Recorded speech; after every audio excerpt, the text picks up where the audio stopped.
Man, what a crazy adventure we had this whole year. Oh, so many memories. Isn't that right, McNuggets? Oh yeah, so many memories. Like that time your brat stabbed that ice cream cone into my eye. Great memories. Did she do that? I told her not to waste the ice cream cones. She needs to treat food with respect. And friends. Okay, I'm glad you added that end friends part. I wasn't too sure you were gonna add that part. Oh, you know me, McNuggets. I wouldn't do anything to hurt you. You're my best friend. That's why we hang out so often. Pretty much any time I was working or hanging out with my daughter or fighting against the great threats to the multiverse, I was hanging out with you. I was there in the background, carrying your bags. Yeah, I always appreciated it. You know, and I was there for you when you won the World Galactic Super Reality Dance Competition. Yeah, I mean, that Tarask had some really sick breakdance moves. That, when he spun on his head and almost wiped out the entire planet, that was really hard to top, but I was able to do it. Oh man, McNuggets, you're so cool. And remember when you were a spy for a little bit? Oh yeah, and I got that really cool artifact I stole from the museum, and that one guy that looked like Tom Cruise showed up to try and take it from me. Yeah, but you really just murdered him, didn't you? You shot like 7 I-beams through his chest and exploded them. Yep, and his brain was delicious. Hey, did you eat brain without telling me? I could have tried to cook it up for you. Look, I'm not proud of it, but it was just kind of an instinctual thing, you know? I couldn't help myself. One of the most important rules to being a chef is you have to try new things. And sometimes that seems like things that aren't food, like glue and paint. You have to learn that they don't taste that good. I thought they told you to stop eating glue in kindergarten.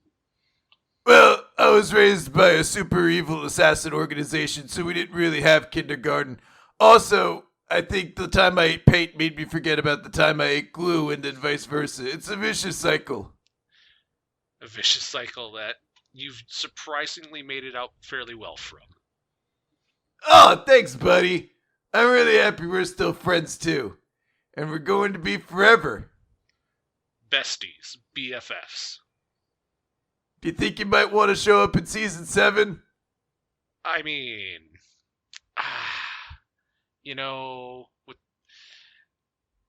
I'm gonna have to talk with my agent. It's gotta get contracts cleared, get all the paperwork through, but maybe.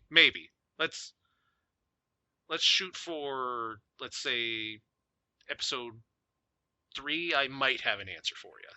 Maybe. Oh, man. Season 7, episode 3 is gonna be so sweet.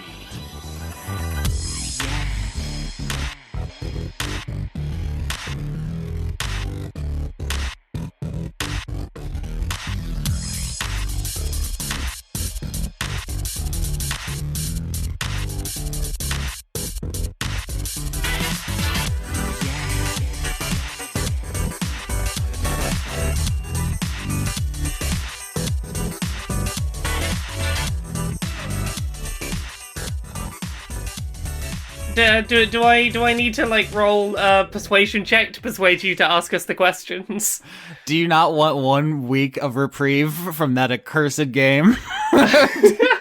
Do you not just feel that the shackles fall I'm not away? getting a full week off. I'm recording a one shot in a couple of days. I had a cool idea, Chris, for a move. Hot dog. I'll tell you about excited. it later. It's very dumb. Austin heard No, it. tell me about it now, but bleep everything out for the audience listening at home because we don't want to give them any spoilers. There will be a new episode every week, no matter what. Hopefully, the way this works is there will be one-shots between seasons 6 and 7, and then we'll get back to season 7 once they're all done. But from your perspective, there will always be a new episode every week, so you don't got to worry about it. Ready for the first question? Yeah, bring it on. My God, she's screaming. Oh boy.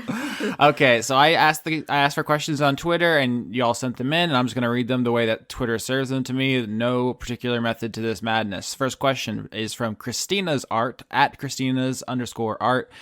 Is it forever impossible for anyone to enter or exit Nifyx's plane? So obviously we're on full spoilers here. If it wasn't clear, I feel like it has to be clear. it has to be. But it just occurred to me that we You never just actually don't said that out trust loud. them to listen.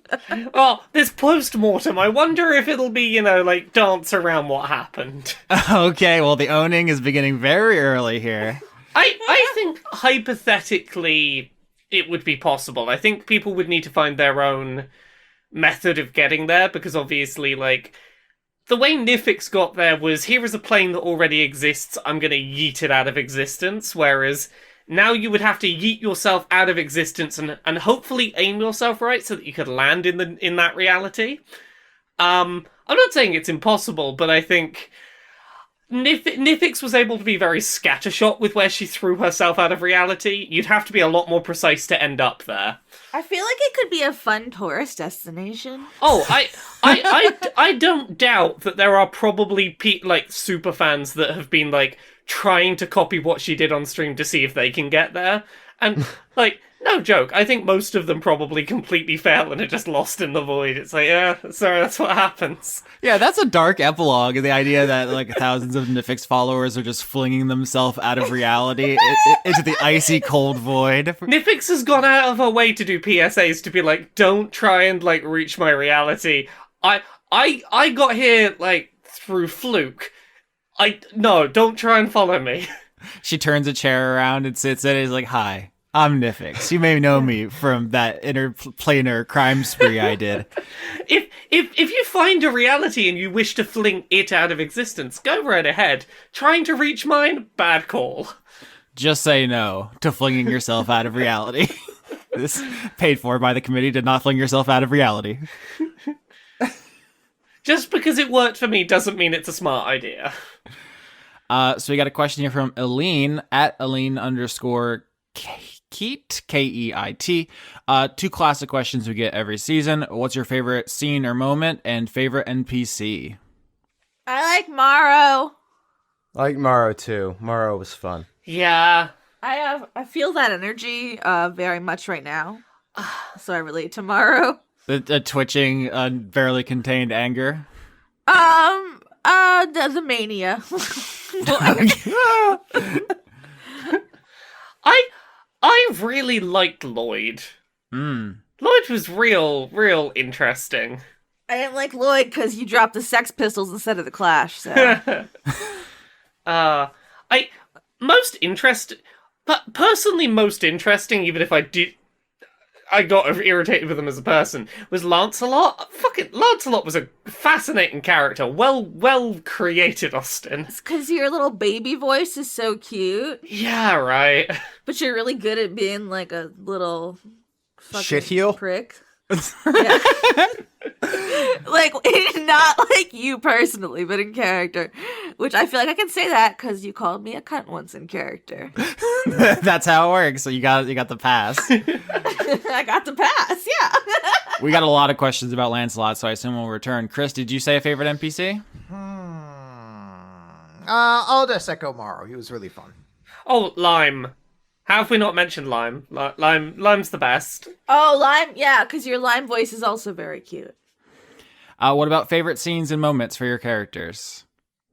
I really liked when King pushed people in the holes. That was very good. Good channeling. I wish I could do that in life. Yeah, the episode where Chris just came unglued completely.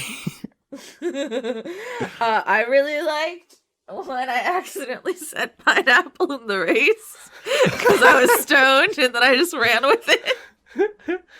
Because it led to so much. Yeah. It really did. So many things happen in the show where people are like analyzing. They're like, "Why did they do this? What did it mean? What are they going for?" And the answer is just the player was stoned and said some shit. I mean, even if I wasn't stoned, I probably would have still done it.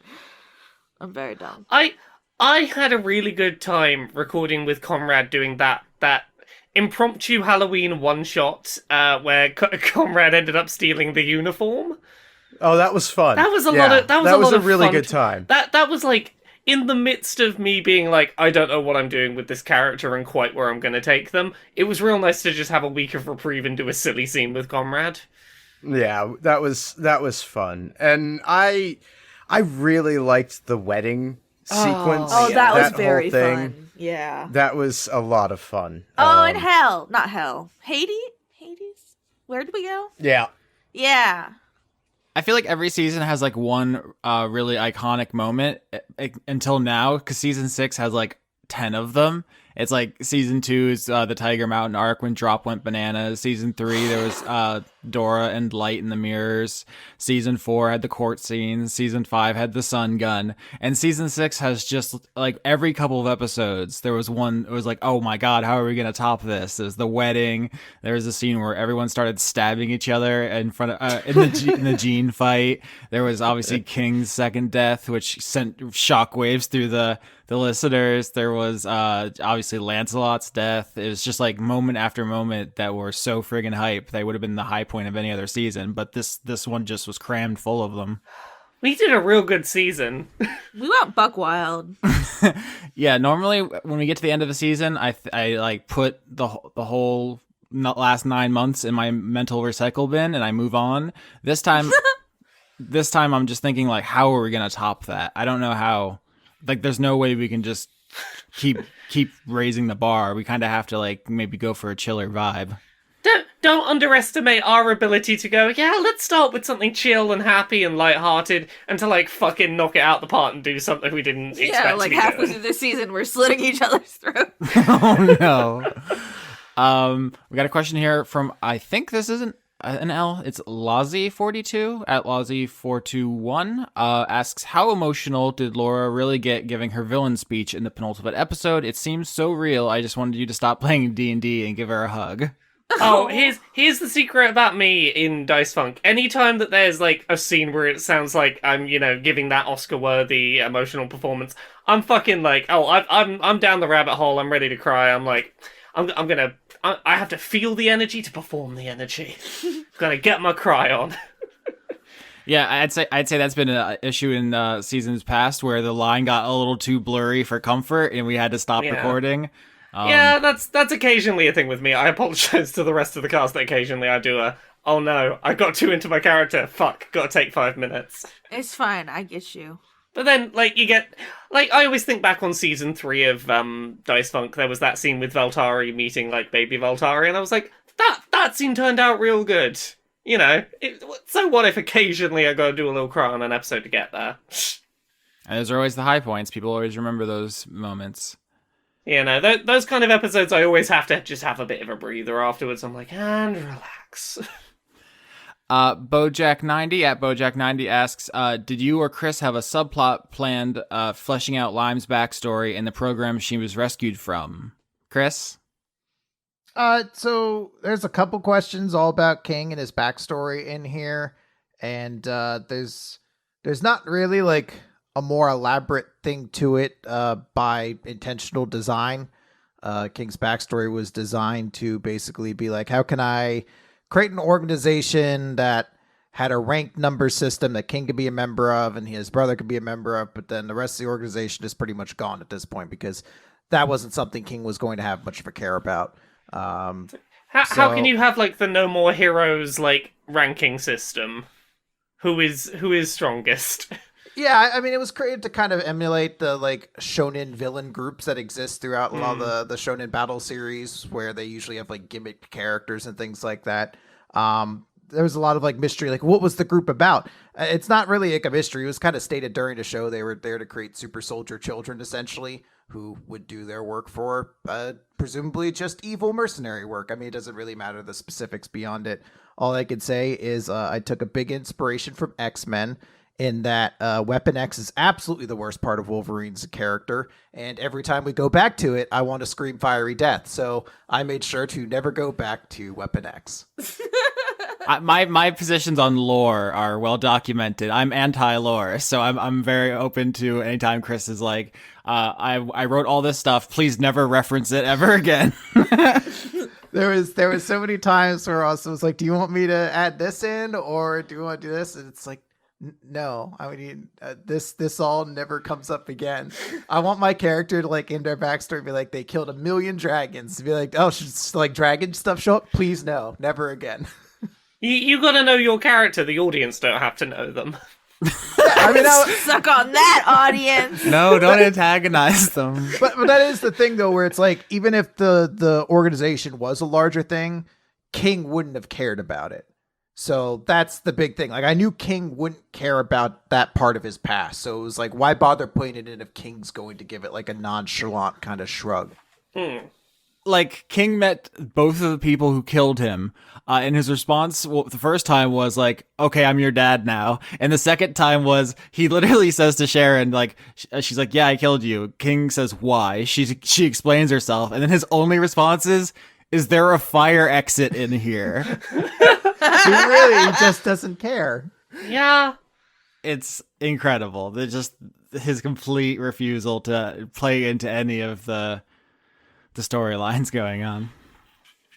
It was the best. Hobnob Goblin at Certain Tendency on Twitter asks, Lauren, favorite murder? Honestly, killing Jean was very satisfying.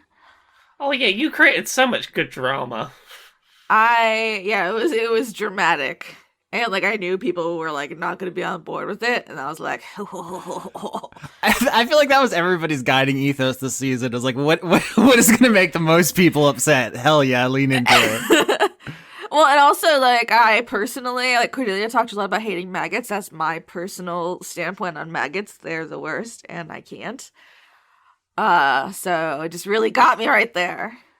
Cyretha at LS Blackwood on Twitter asks, Conrad, after playing Dreg and Blake, which do you prefer? Tough tank or squishy magic user?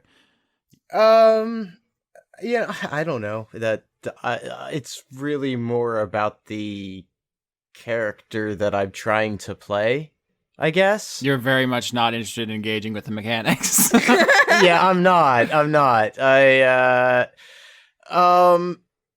Yeah, that is not a factor at all in my decision-making process for the characters. Do we want to stop and talk about how everyone's utter contempt for D&D has bled into the show? Ooh. It was okay. So like, We're just trying to make it better by asking if we can have advantage on everything. No, D&D is a tool with which we tell stories. You know, we're here to use it to tell stories more than we are for the game itself. I appreciate that D&D exists to have been my introduction to this form of storytelling. Oh, that's lovely. But I found other games to play in 1993. Yeah. I was one. Are you saying you don't love concentration checks? I don't like having to remember that they're there. There's so many things you have to remember, and it's so easy to forget about them. Yeah. It can be written, right? I'm looking at it. It's written on my sheet. I'm staring at it, and I still won't remember. There's a whole lot of things on that sheet, though. There's so much!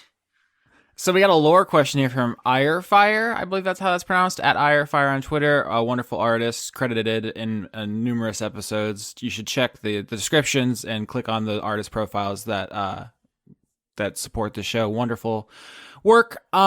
She asks, does immortality come with Cordelia's godhood? Should we talk about this? I feel like we're gonna have to restate anything we establish here in season 7. But how are you feeling the new gods? Do you think they should be immortal? What's going on? I can go either way. I think we kind of established that death itself took a pretty permanent place on the universe, so it'd feel weird if we didn't still have an effect. My stance feels like hyper-extended life, but not forever.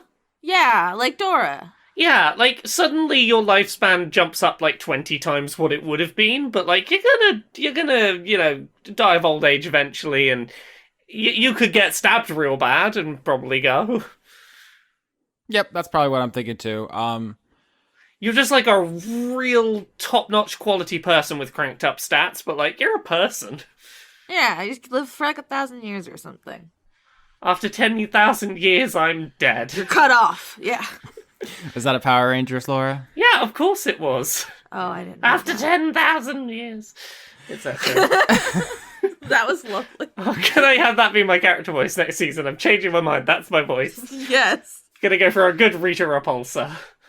Adorkable Smile at Adorkable Smile asks, for Laura, how did you find it to balance two characters once Nifyx's arcs diverged? Oh, honestly, like, I really liked having a low-stakes character who more of her motivation was about, like, propping up Cordelia, and that very little of the surrounding narrative was putting pressure on her, was a real nice respite from the heavier, more complicated, like, oh god, am I doing this right stuff of Nifyx? It was nice to have, like, oh, as Lynette, I can just make my whole thing being questioning what Cordelia is doing and then going, why am I questioning you? Go get him, you adorable snake idiot. And I think also a lot of that was because you were just complimenting Cordelia the whole time. And I was like, yes. Considering I walked into this character like halfway through the season, my characterization ended up boiling down to, I'm gonna compliment her while calling her an idiot. I'm gonna be like, what the fuck are you oh, I can't fucking stay mad at you, go ahead. That's my real life too. Yeah. Should we talk about the actual heel turn? I feel like the entire season pivots on Nifyx. First of all, none of that was planned. You were never like that. Could have been a completely different storyline. Do you want to walk us through that? Because so like being really open about it. Like there was a good chunk of this season where I thought Nifyx probably could have been brought back into the fold of the team and could have, been brought back from the nonsense that was going on. I think she needed someone to basically just stop and listen when she went, hey, I don't know what the fuck I'm doing here and I feel really out of my depth and I'm really scared. And she just needed someone to go like, I will help you work out what to do. And I will listen and go, yes, it's okay that you're fucking scared of everything that's going on with your character.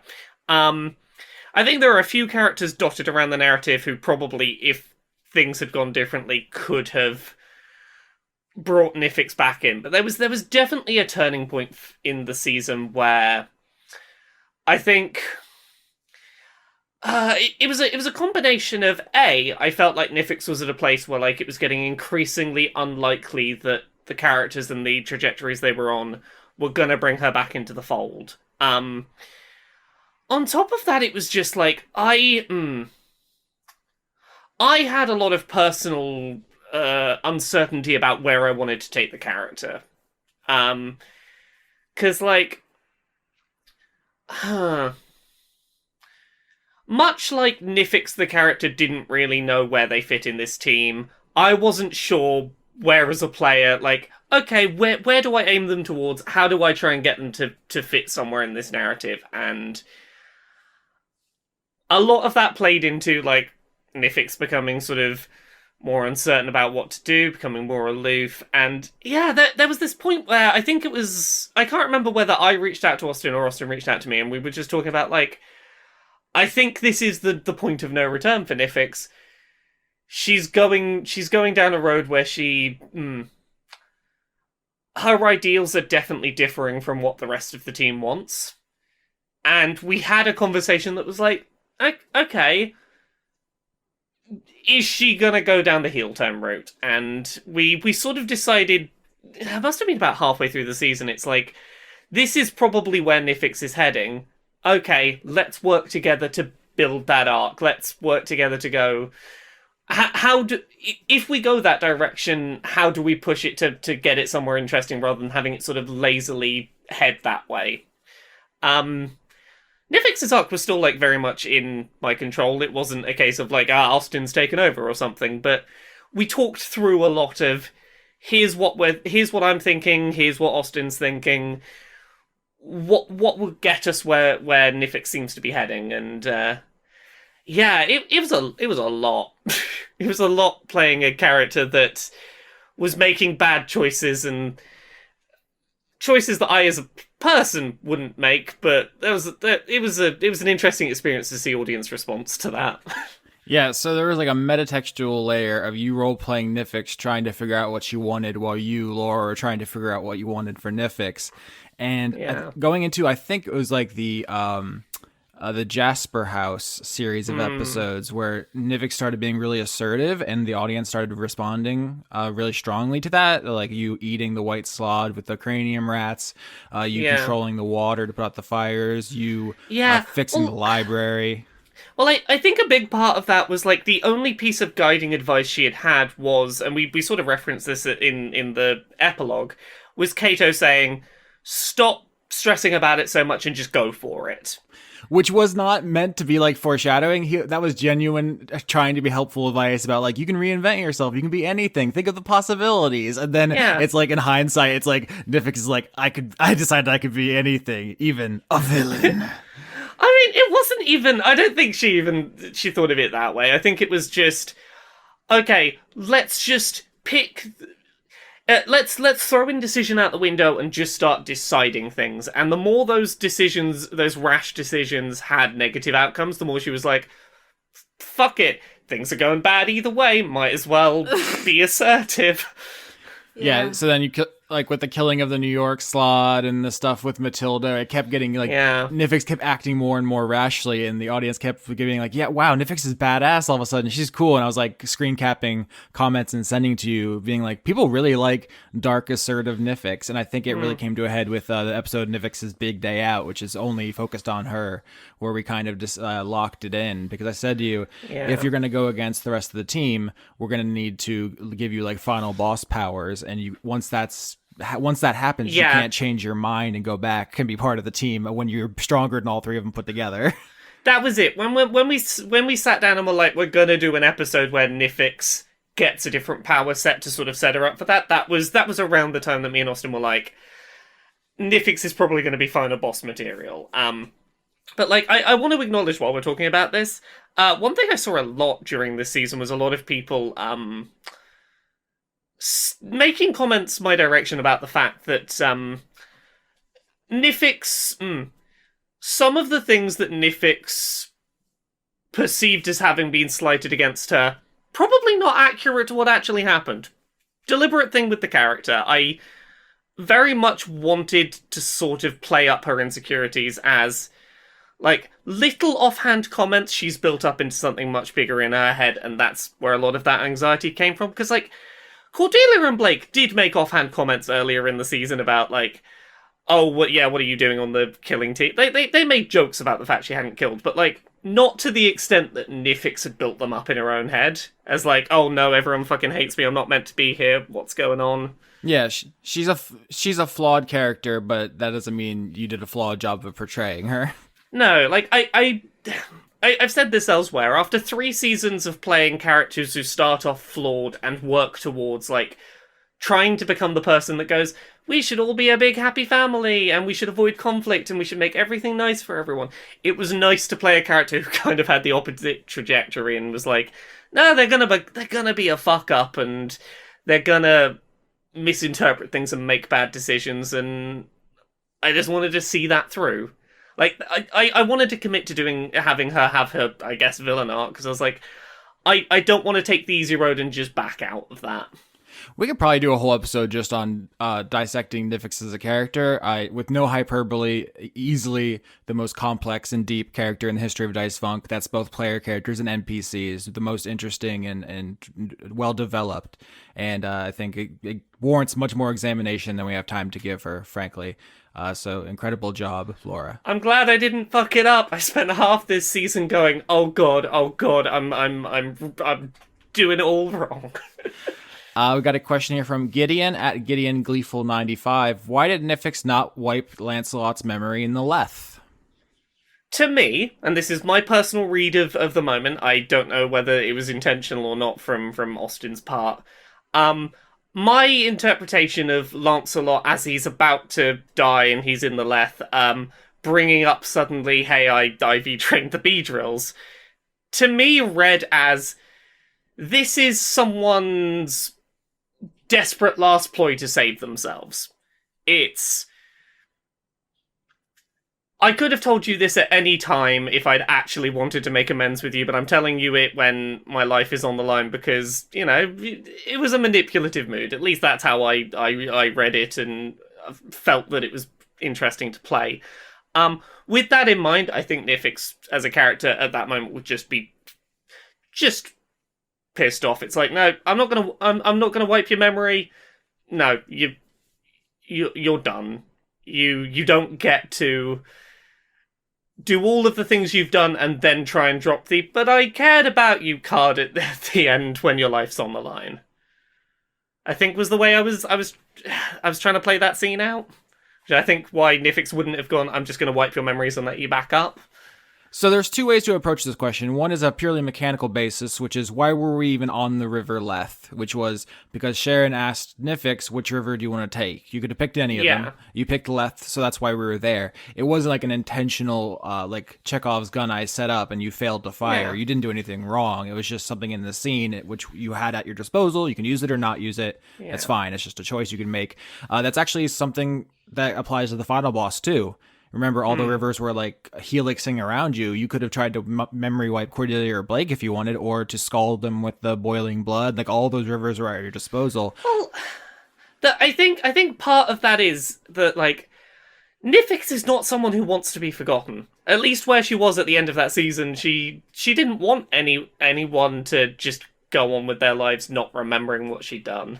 Yeah, no, I think it actually is the correct character choice. Yeah. But so that's something about the writing of the season, all of these seasons really, is like the idea that there are like correct solutions to any problem or fight or scene. Like, I give you a setting, I give you some variables, some characters, some items, and then you just bump them together whichever way you think's most interesting. And if you don't pick one, that's fine.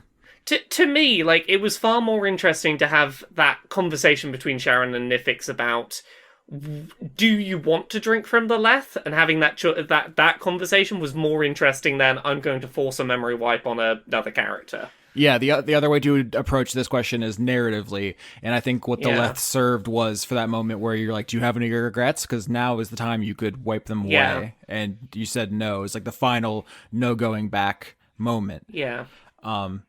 So I think it all worked out. Yeah, there's a lot of things we didn't explore, but that's what makes the choices meaningful, is that you actually miss out on stuff when you don't take it. So, let's see here. Hylian Bard at Omega Strike on Twitter asks, was it set in stone that Sharon would be the woman of hurt, or could it have been someone else depending on how the campaign went? This is very interesting, the way people view the writing process. I think this might be the first season I've seen like conspiracy theories about our show. Like the idea, the one that got me was that I deliberately killed King because I didn't like his character, or that Chris killed King because he was tired of playing him, and then I made him bring him back or something. There's a bunch of like weird things people get in their heads, but no, that the way the show is written is that the characters exist, and when they're off screen, they're still doing things. So Sharon is always the woman of hurt because that's her character, and it would be bullshit if there was all this foreshadowing or build up or groundwork, and then I just decided off screen, actually, I think Morrow is the woman of hurt. Fuck you. That's not how it works. Oh, that'd be so good though. That's just not fair. You can't. That's just not. It's not being real and honest with the fiction. You know. So the only things that are really set in stone are the characters and the locations. Everything else is negotiated in play and in the improv. But I never would pull a trick like that on anyone. So it's good to get that out there. I mean, you as a DM are too good at laying the groundwork for interesting reveals for it to have been, like, pulled out of your ass. You lay breadcrumbs.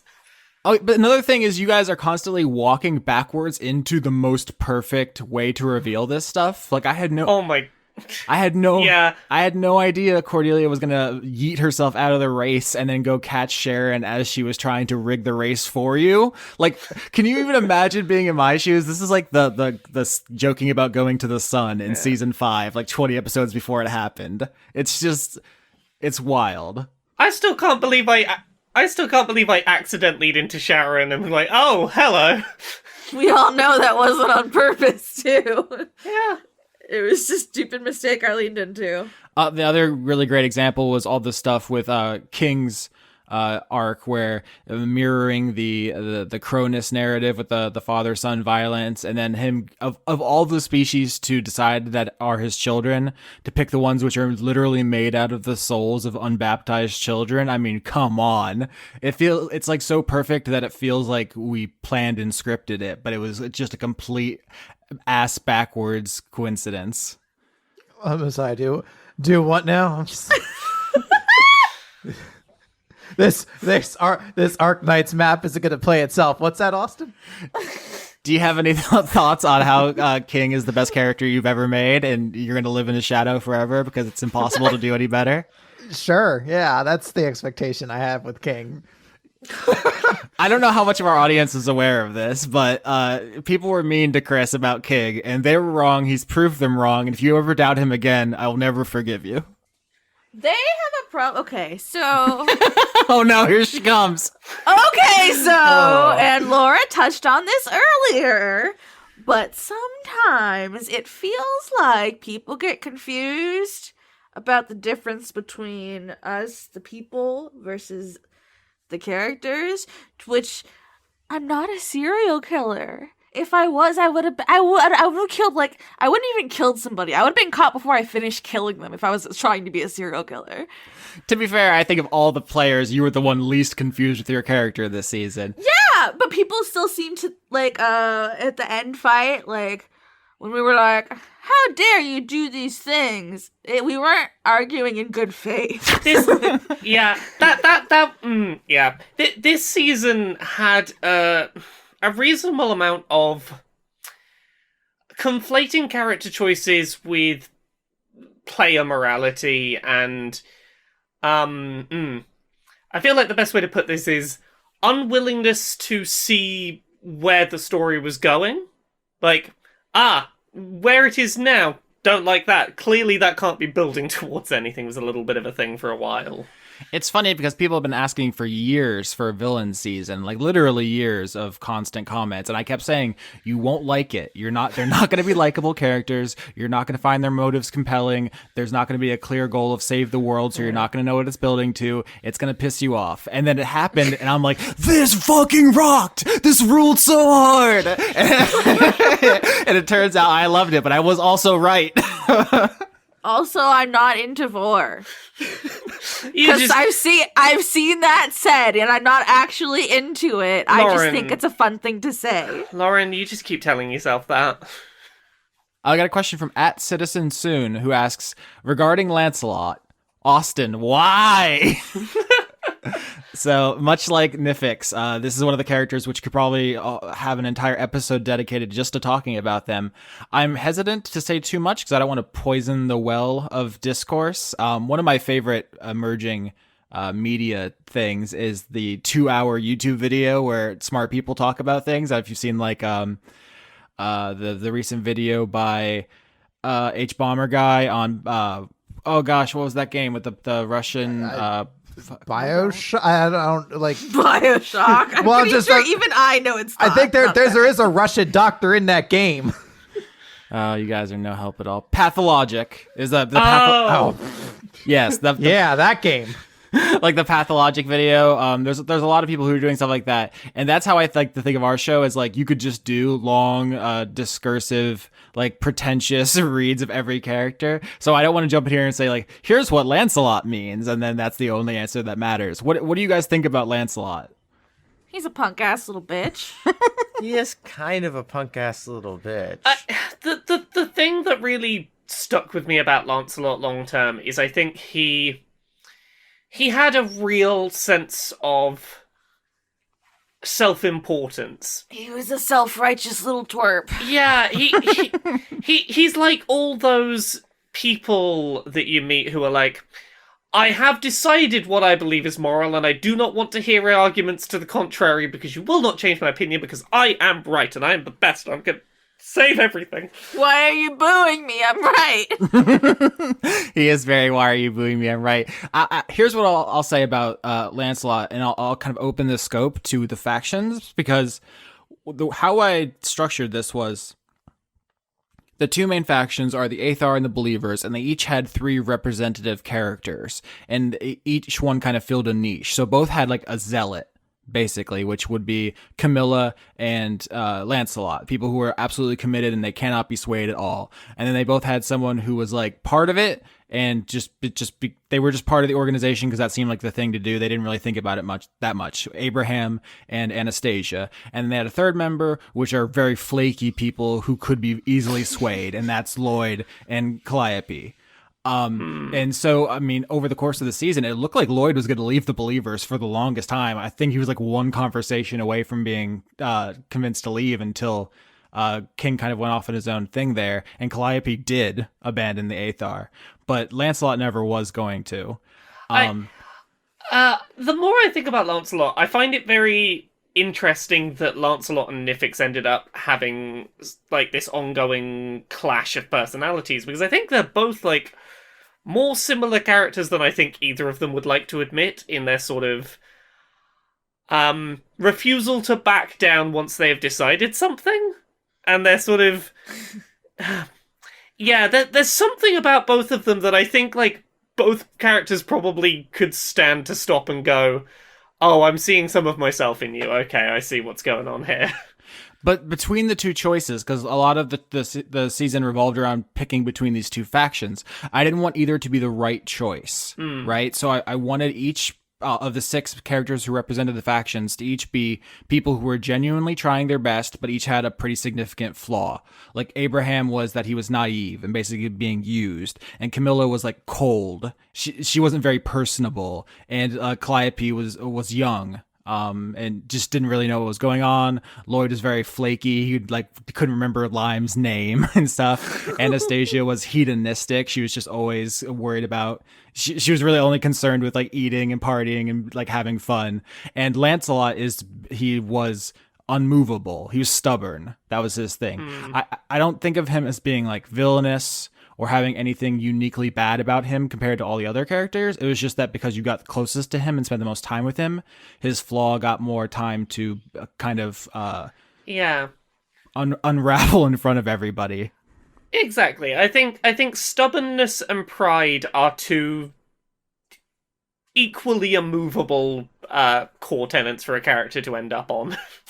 Any other thoughts on the factions and so forth? Did anybody feel like if you could do it again, you'd pick a different one? Or because I know there's like a question on like our biggest regrets of the season, and I think my biggest is not doing more with the factions. Yeah. Because halfway through the season, I was like, oh, these factions have a lot of diversity and are kind of cool, and some of the other ones that weren't like brought up would be fitting really well with my character. And at that point, you can't really be like, hold on, can I get a fucking pull a switch and my character just does a 180 and then suddenly now cares about factions? Like, you just can't do that. So I feel bad because people have asked for faction seasons, and we're probably not going to get another one anytime soon. So I wish I had spent more time interacting with the factions in the time we had them.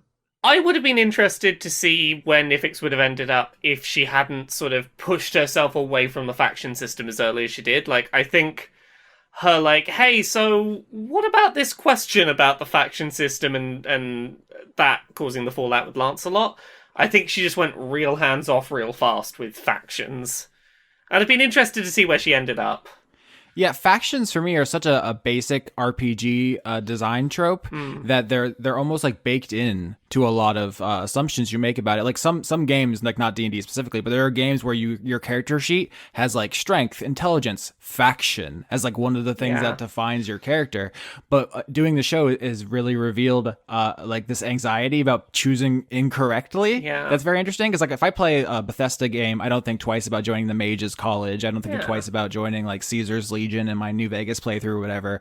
But when you're in front of thousands of people and you feel like if I choose wrong, I'm gonna have to live with this in front of everyone for 8 months. It's a different thing. I still think Nifyx's initial motivation for joining with Team Lancelot would have been interesting, which was the whole she wanted a challenge, and what better challenge is there than killing a god?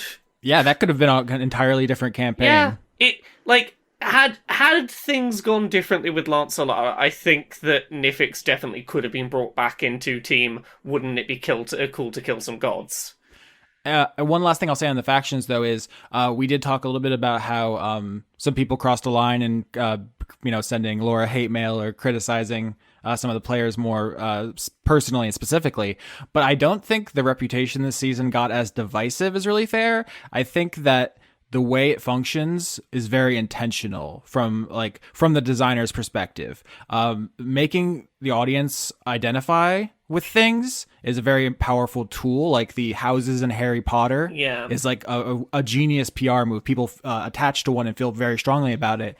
And people do that with the Planescape factions or the Magic the Gathering guilds or anything like that. And I think most of the discourse, as it were, is actually healthy and good because people were engaging with the ideas. And obviously personal attacks are not fucking acceptable, but most of it was exactly how the game designers intended, which is for people to latch on to the one point of view and then argue against people who disagreed with them. So I think that actually worked perfectly the way it's supposed to.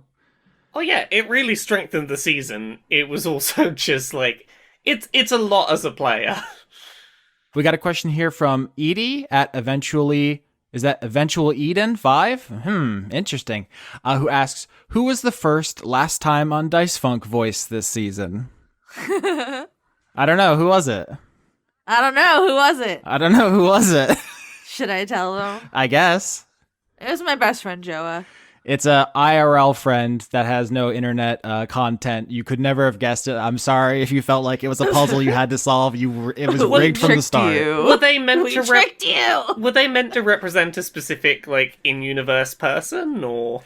Yes, actually. So, I mean, Chris, I don't know if you've talked about this outside of the Discord, but do you want to talk about Lime's conception as a character?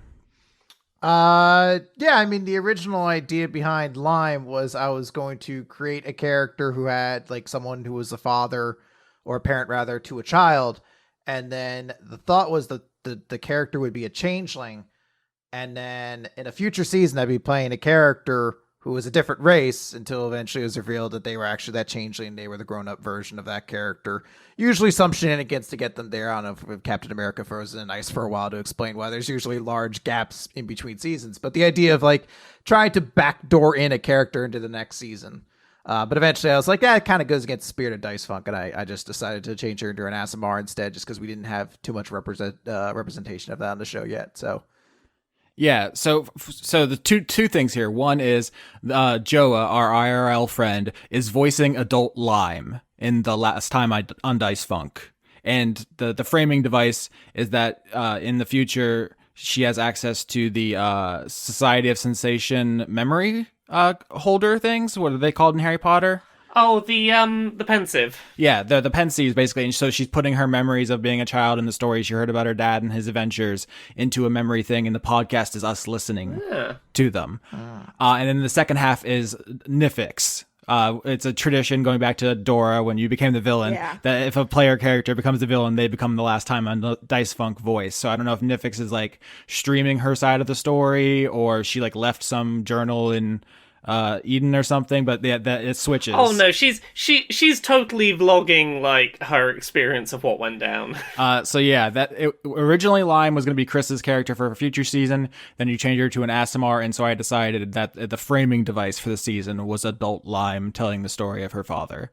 Aww. So that's that. So I needed a female voice the audience would not recognize, an adult female voice. So we just got a real person, and that's what happened. That's the whole story. Got a real person.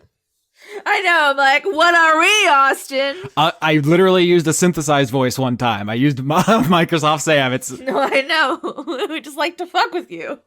Demon Hunter at Tiger Alchemist asks, now that Lauren and Laura have both been the big bad evil guy, do Chris or Conrad have any interest in becoming one? Also, would Laura or Lauren do it again?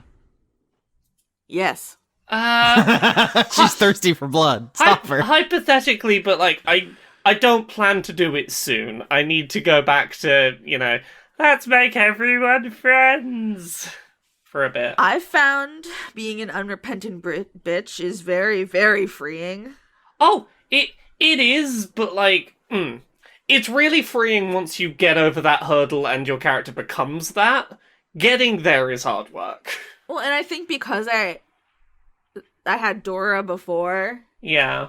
I was like, release the evil! Here's the thing. I feel like now I would have a much easier time playing a character who was evil from moment one. I would love to see it, honestly. Yeah. Like, here's the thing. Nothing's set in stone.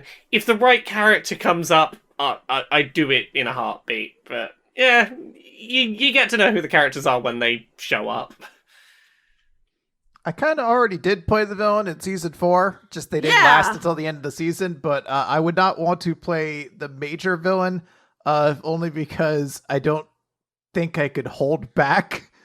Like when I was presented the opportunity late in season 4 to be kind of a villain, I pitched an idea to Austin. He was like, "Well, that's too dark. We're not going with that." So, Oh my god. That happens a lot. yeah, like I was like, I don't know if you really want me to be the villain because it's probably not going to be as fun as you want. I mean, one of my favorite, party fighting against one party member who split off moments of this whole show was the fight in the courthouse, and you fucking rocked that. It did, your character didn't walk out of that alive, but it was a hell of a moment, and you made such a good impression. If you did stick with a villain, I have no doubt you could pull it off. Yeah, but I'd want to kill all your characters. Oh no, do it! No. Characters that get killed off tragically, always the fan favorites. Every character that has a tragic death and doesn't make it to the end of the season, everyone loves. I mean, no, she's not wrong. That's how that works. Yeah, if the character dies. I was totally hoping that Nifyx would get killed off because then she would enter immortalized good character status. Wait, before Conrad answers the question of whether he would ever want to be a villain, should we talk about the final fight? Because the whole week leading up to it, everyone was talking about who would win and running the numbers and so forth. And I had simulated it myself and come to the conclusion that Nifyx is probably going to get turned the fuck inside out. Oh yeah, no. As a player who controlled Nifyx, my health was so abysmal. One good hit on me and I'd have been dead, and it totally could have happened. So I sent you a message and I said, really what this comes down to is whether Cordelia and Blake pick the right spells. Yeah. Because walk through the fight with me here, okay? Oh, sorry, yeah? Do we have to? Just for a second. Do we have to? It'll only take a second, right? I can tell you how I'd have killed me. Do we have to?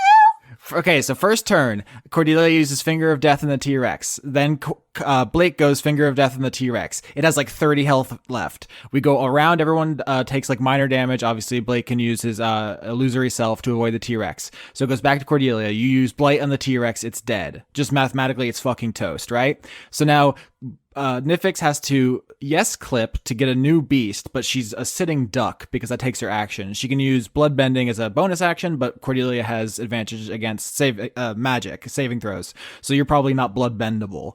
That means there's a whole hole around the horn where Nifyx is standing there with her thumb up her ass as she eats Blight and Cone of Cold and Fireball and almost certainly dies. But let's just say for argument's sake, she doesn't die. She summons a beast. As action, she's a sitting duck for a whole nother round the horn as she eats Blights and Cone of Colds and Fireballs. There's just no way Laura can win. Well, see, hypothetically, the only defense I would have had there is if I used Polymorph to give myself a second health bar. I could have turned myself into a secondary T-Rex, and that would have given me extra health. But other things that really could have been hammered on me is the fan was used to try and dispel my arcane sword, and it failed. If that had succeeded, I'd have been left with no way to deal damage myself other than the T-Rex. Potentially, maybe give that one more go, see if you can knock out my arcane sword, because otherwise, that's my only way to do free damage while I'm no-clipped. Yeah, I was worried I was going to get my shit wrecked. If we did that fight 100 times, I think CoinTube would win 99 times. It's a weird fluke that it's not how it turned out. I was sat there ready for Nifyx to die because I was like, yeah, I've got. I had her. I'm dying. Here's my dying monologue planned. Well, I was ready for it. At the same time, the goal.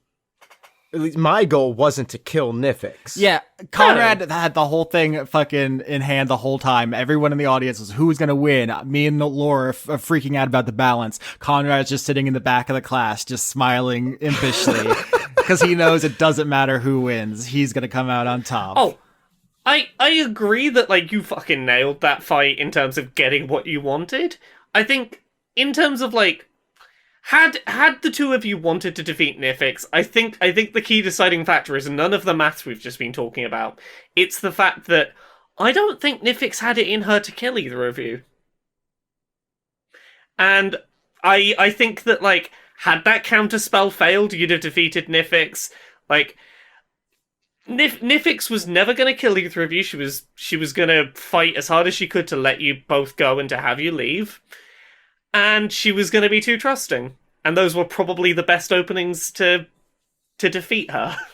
Yeah. As much as she wanted to complete her thing, she had no ill will against either of your aims. Like, as long as they didn't get in the way of what she was trying to do, she didn't bear any ill will against you. Chris, how was your final boss fight? It was pretty sweet. Someone asked what Ice Cream King dropped on the ground. I'm going to say it was mint chocolate chip, which is a shame, but it's a green ice cream, just like he's kind of green. So, it was very on theme for him.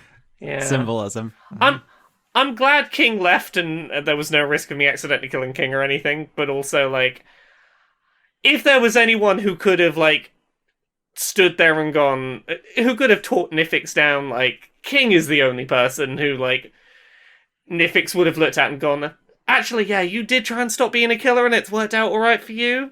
Maybe. So we return to the question, Conrad, would you ever want to be a villain in a season?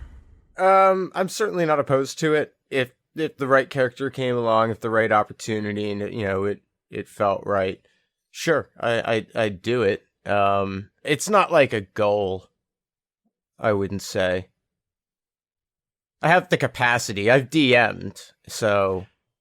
This isn't a particularly novel thing for D&D, but is, I think, the first time for us as a show. Season 7 is going to open with a clear villain. We've never really done that before, but from the first episode, there's really no ambiguity about who the final boss is. And we've never done that before, and I don't know if that will be freeing to where, like, oh, no, I don't have to worry about all this ambiguity and what is it building to, or if it'll just be like...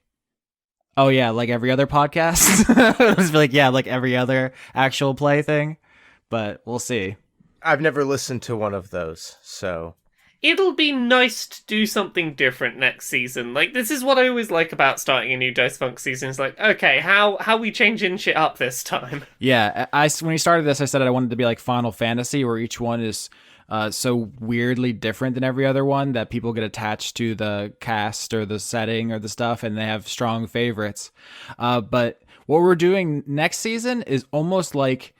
It's like the most traditional D&D thing we've ever done, which would normally bore me, but we've done 5 years of very like weird and subversive and unusual campaigns. So for us, a normal D&D campaign actually feels fresh now. It's a palate cleanser.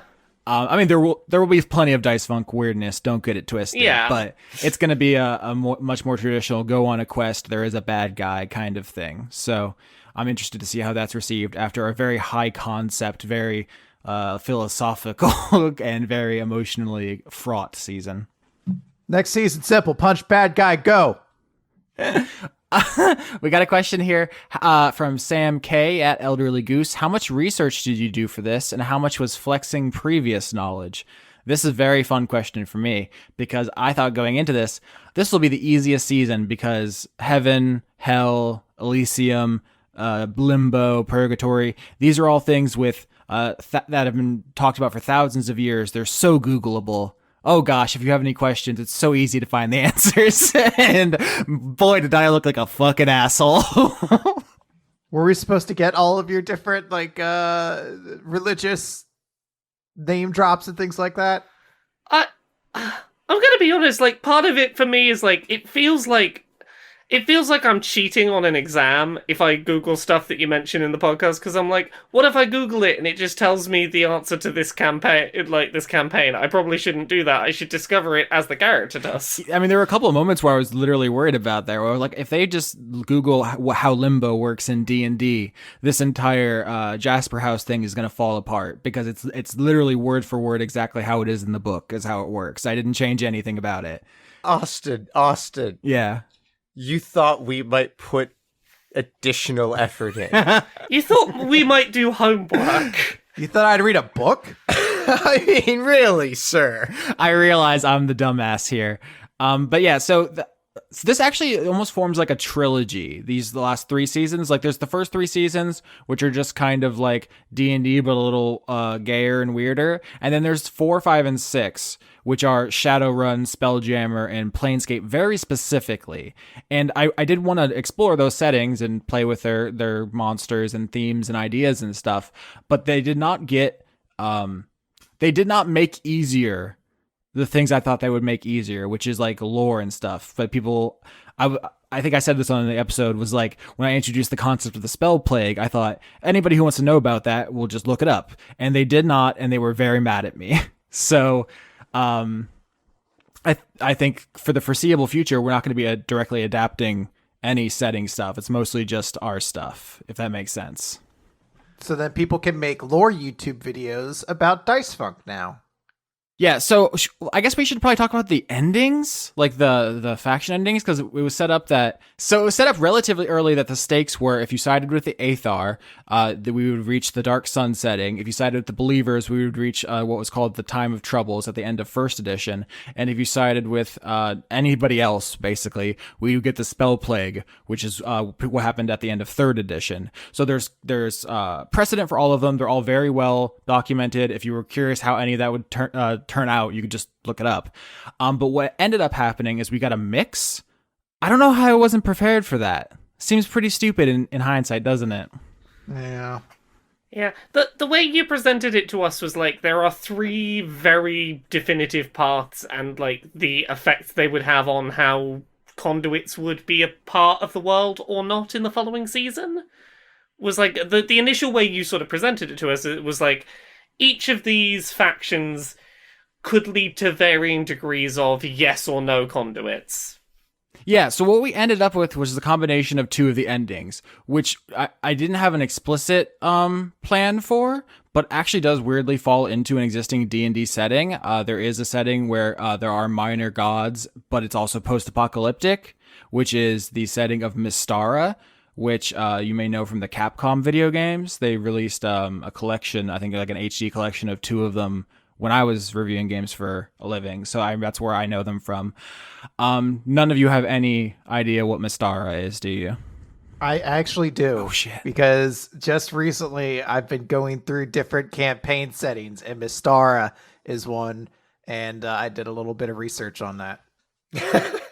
I also get confused by it a lot because I'm doing a one-shot that's based primarily on the god of magic Mystra, and I confuse the 2 very frequently. Yeah. So season 7 is not like a Mystara season. It's just a coincidence that there is a D&D thing that kind of lines up with where we left it. The next couple of seasons of Dice Funk are not direct adaptations of anything. They're just our universe. Where gods exist, but they're not as powerful as they used to be. There's been a great calamity caused by the death of the Yggdrasil, and conduits exist. I guess now we should talk about that. Chris, you set me up. We're here now. How do we feel about conduits going forward? So I was very much on the camp that I kind of wanted the Aethar ending secretly because I kind of wanted to get rid of conduits so we wouldn't have to deal with them going forward. They are very cool, and they are a very unique piece of Dice Funk storytelling, but they can become kind of a handcuff when creating your character because it's particularly in this season to last season, we had so many like huge conduits. We had 2 conduits in season 5 that literally changed the entire course of the campaign frequently. And when you create a character, you're kind of like, I kind of feel like I need to do something like that, or I'm just kind of wasting it, aren't I? It's really with conduits being what they are, such a distillation of like a core aspect of who a character is. It can feel when you're first trying to roleplay that character and work out who they are a little like you have to play them. It's kind of how alignments can be a little bit limiting sometimes in how you play a character, in that you go, should I do this? Does it fit with this thing that I've arbitrarily decided is a defining part of my character at the start of the season? And in the same way that, like, it's sometimes quite nice to just not worry too much about an alignment at the start of the season. Sometimes it's not. It's nice to just, like, I don't know my character well enough at the start of the season to tell you what their conduit is yet. Yeah, I mean we're approaching a world where, like, not to I guess bury the lead, but next season none of us have conduits at the start. None of the player characters, Yeah. anyway. Yeah, so I said going to the character creation for season 7 because I think at this point it was clear who was going to win. Like the woman of hurt had been stabbed through the eye, so it was clear the believers were going to win basically, and that Nifyx had gone on her own thing. So I sent a message to everyone creating their characters. They're like, so it looks like conduits are going to be an option, but no longer mandatory. And then immediately everyone started saying, I don't want one, I don't want one, I don't want one. Everyone was just like, not it, not it, not it. Nose goes. And so yeah, go ahead. There was this thing there's been this thing for a while where when you're playing Dice Funk, it's like every time you meet a new character, what's your conduit? And it's going to be nice to be in a setting where, like, they go back to being a bit of a surprising, like, oh, didn't expect you would have a conduit. Oh, that's cool. Rather than, like, an expectation. Yeah, so now they are a tool a character can access if that's an interesting thing to do, but they are not a thing that everyone has to have. I still think it's a cool option to have in the quiver. It's not mandatory. I think, Chris, you once compared it to stands in JoJo, how it's like the most iconic, beloved thing, but it's also like there's only so much you can do, and at a certain point it just becomes formula, which can be stifling. Yeah, if you do it every time, you're either going to run out of the really cool ideas, or you're just going to have to keep forcing them forward and try to find new ways to do it. So much so, we're talking about JoJo Araki tried to get away from stands, and they were like, no, you need to put those back in. What are you doing? You can't just be a manga about horse racing. Get out of here. So as like the most iconic and popular element of the show, they are not going away, but now they will be rarer, and I feel like probably they will feel more special. In fact, and this is, I guess, the last opportunity for us to discuss this before we set it in stone, I think conduits and godhood are going to be one and the same. So going forward, there are going to be regular people, like the player characters you start off as, and then there are going to be people in the world who have a special connection to the world of forms. They are conduits, and they are also, like Cordelia, living gods. They are as close to gods as possible, and that's just going to be the same thing. Yeah. Does that is that how you guys are thinking of it? I like the picture of it that, like, if someone does become one of those rare people where, like, they have such a special connection to something, maybe not at birth, but like at some point in their life that they go, I've become a conduit, they ascend to godhood. They're like, godhood is something that's not just like there were gods and they exist. It's like, maybe you could become a god if you happen to be really, really dedicated on one thing, but... this is starting to sound like the American dream to me. I'm not sure I buy this. I mean, there actually is a analog in Mystara, which are the immortals. Mystara's like gimmick is that there are no gods. There are just people who ascend to a higher level called immortals. Like I said, it's a coincidence that we've stumbled into this, but there is precedence. And Mystara's other kind of almost retroactive gimmick is that it's actually a post-apocalyptic version of a different setting that they were contractually obligated to publish material for. And so they're like, well, we don't have any plans for this material. We'll just say it's the backstory of Mystara, which is a very clever way to get out of that contractual obligation. But yeah, so going forward, there are people and there are conduits, and the conduits are essentially gods. That's kind of one and the same. Do we need to set up any more of that, or are we going to get back to the questions? When's our birthright season, Austin? We got a question here from Twisted Light at the Twisted Light on Twitter. How would Blake kill the Furies, Cato, and other NPCs that come to mind? Yeah, Batman. What's your contingency plan? Well, I mean, King would have to be poisoned. Yeah, it'd be It'd have to be poisoned because he's so trustworthy. There's no way you could risk having to take him on. So that would have to be that. Cordelia would I'd probably set up a saw type trap that she'd have to slither her way into. And do that under the premise that someone talked some shit about her and they're going to be at this place. It'd be real easy. It'd be pretty easy to get her. Nifyx, there'd probably have to be some sort of gaming impetus to lure her out of her apartment. I mean, at this point, Nifyx is untouchable, so that's one that got away, I guess. Well, I mean, that's the thing. Back before before her first getting killed, Nifyx would have been a real easy target to kill. Not really paying attention to anyone that could have been a threat to her, and very much promoting where she was at any given time. Yep. A good mark. Yeah. We got some questions about Blake's epilogue. I didn't read them because I assumed, Conrad, you said all you've wanted to say about where he ends up. Yeah. I have nothing else to say about where Blake goes. I thought so. We got a question here from Bethany Turner at Delta Star on Twitter. Camilla's black amber sword, was that meant to be Boris, the sword that once belonged to Joan and is briefly wielded by Elias in season 2? Yes. Every season I try to do like one or two little references to past seasons. That was one of them. Camilla is an interesting case of where she is like one of the NPCs I had the most material for, I was most invested in, and none of the players were, so we really didn't get to explore her, and that's just the way it happens sometimes. It also happens in the opposite direction, where there's a character I don't give a shit about, and they become a huge hit, and everyone loves them.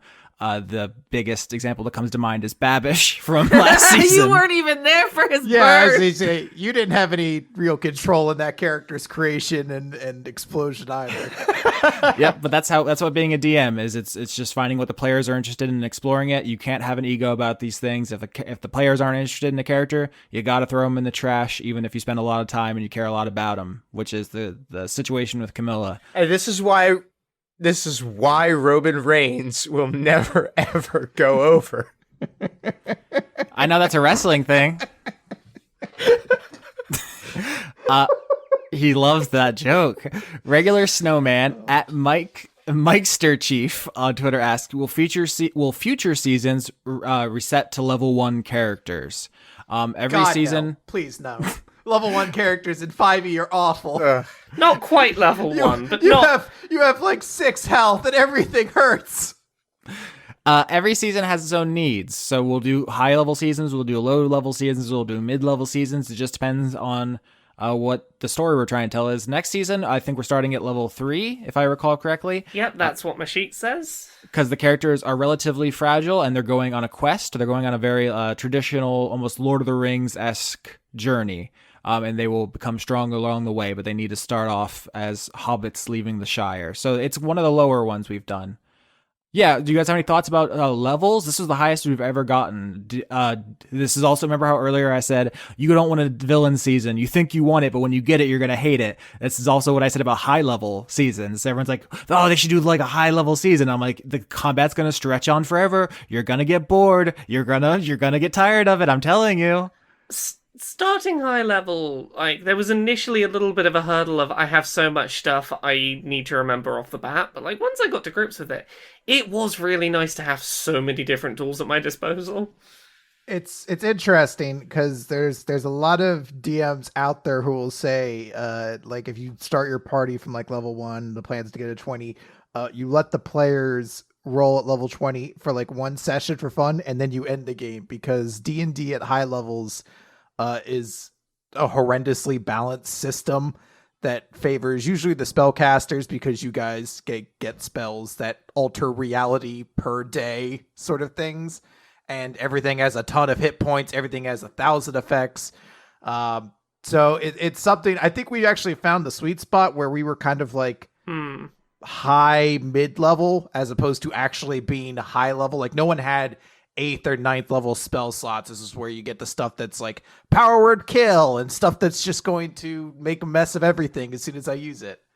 You made a really good point there in that, like, yeah, I think why I like that sort of level range is, yeah, spellcasters can do like 20, 30 different things at that point, whereas fighters, you do higher number when you punch. I had so many people tell me throughout the season, like, wow, Chris built a really strong character, and I don't know how to break it to you. I just picked the samurai class for fighter, and they do everything themselves. I min-maxed nothing. I was just like, oh, cool, I'll pick the character that punches a whole bunch and always with advantage. Yeah, you mentioned balance, Chris. I've said this before, but I want this in a very clippable segment, so whenever anyone asks about balance and Dice Funk, you can just clip this and send it to them. I have no interest in balance. I am actually invested in murdering balance. I'm going to desecrate its corpse. I'm going to mutilate it so badly that you will not be able to identify it through dental records.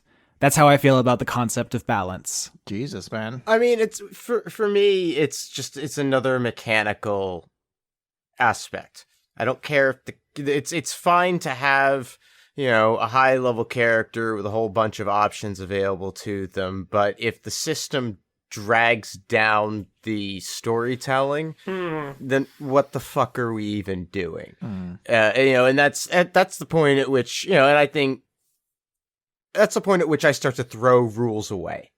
Not all of them, but I start to ignore the rules and focus on, because once it reaches an epic scope, you need to stop worrying about minutia. I don't think we've ever paid attention to, like, when I played a ranger in season 6, worrying about, are you keeping track of your ammo? No, explicitly not. Also, not gonna happen next season. We have a ranger. No, the ammo is infinite. Fuck you. Yeah, there's a lot of stuff we just ignore because it's not fun for telling a story that can be told in 90-minute chunks. Also, it's not fun and should not be part of the game. Yeah, that'd be terrible. What's the point? We got a question here from Locobo at Locobo4 on Twitter. Any places you'd have wanted to visit in Planescape but didn't get to? I guess this is mostly for me. I actually think I hit everything. I specifically tried to keep it very simple with Sigil, Heaven, Abyss, and then just touching on the other ones. Like we went to Hades for like 20 minutes. We went to Gehenna for like 20 minutes. Just getting a little taste of everything, just like a buffet, but only really focusing on the ones that had a lot of a resonance with the audience. Everyone knows what Heaven is. You focus on the meat because that's where the buffet is. That's where you're really hitting them. Like, don't even fucking bother with salad. They're not paying anything for that. But actually, one element of the season I'm really satisfied with is how I drained all of the juice out of the existing lore and mythology and so forth. Like, I wanted to get this all out of the way so that it's gone. Like, there's no reason to ever bring Greek or Norse or Egyptian mythology back. We did it. We crushed it. It's good. It's gone now. We don't have to think about it again. It can't hurt us anymore. Oh, thank goodness. So everyone's like, oh, wow, Austin's really self-indulgent this season doing all his religion stuff. And yeah, that's a little true, although it's also just in the text. I didn't bring it there. It was already there. But also this was like the fireworks finale, right? Like I burned it all down. It's gone now. And now we can move on to all fresh mythology. So I destroyed all the planes so Austin doesn't have to come back to them. I don't know how this question is going to go, but let's see. Leah Plath at Leah_Plath on Twitter asks, Chris, what advice can you give to other storytellers?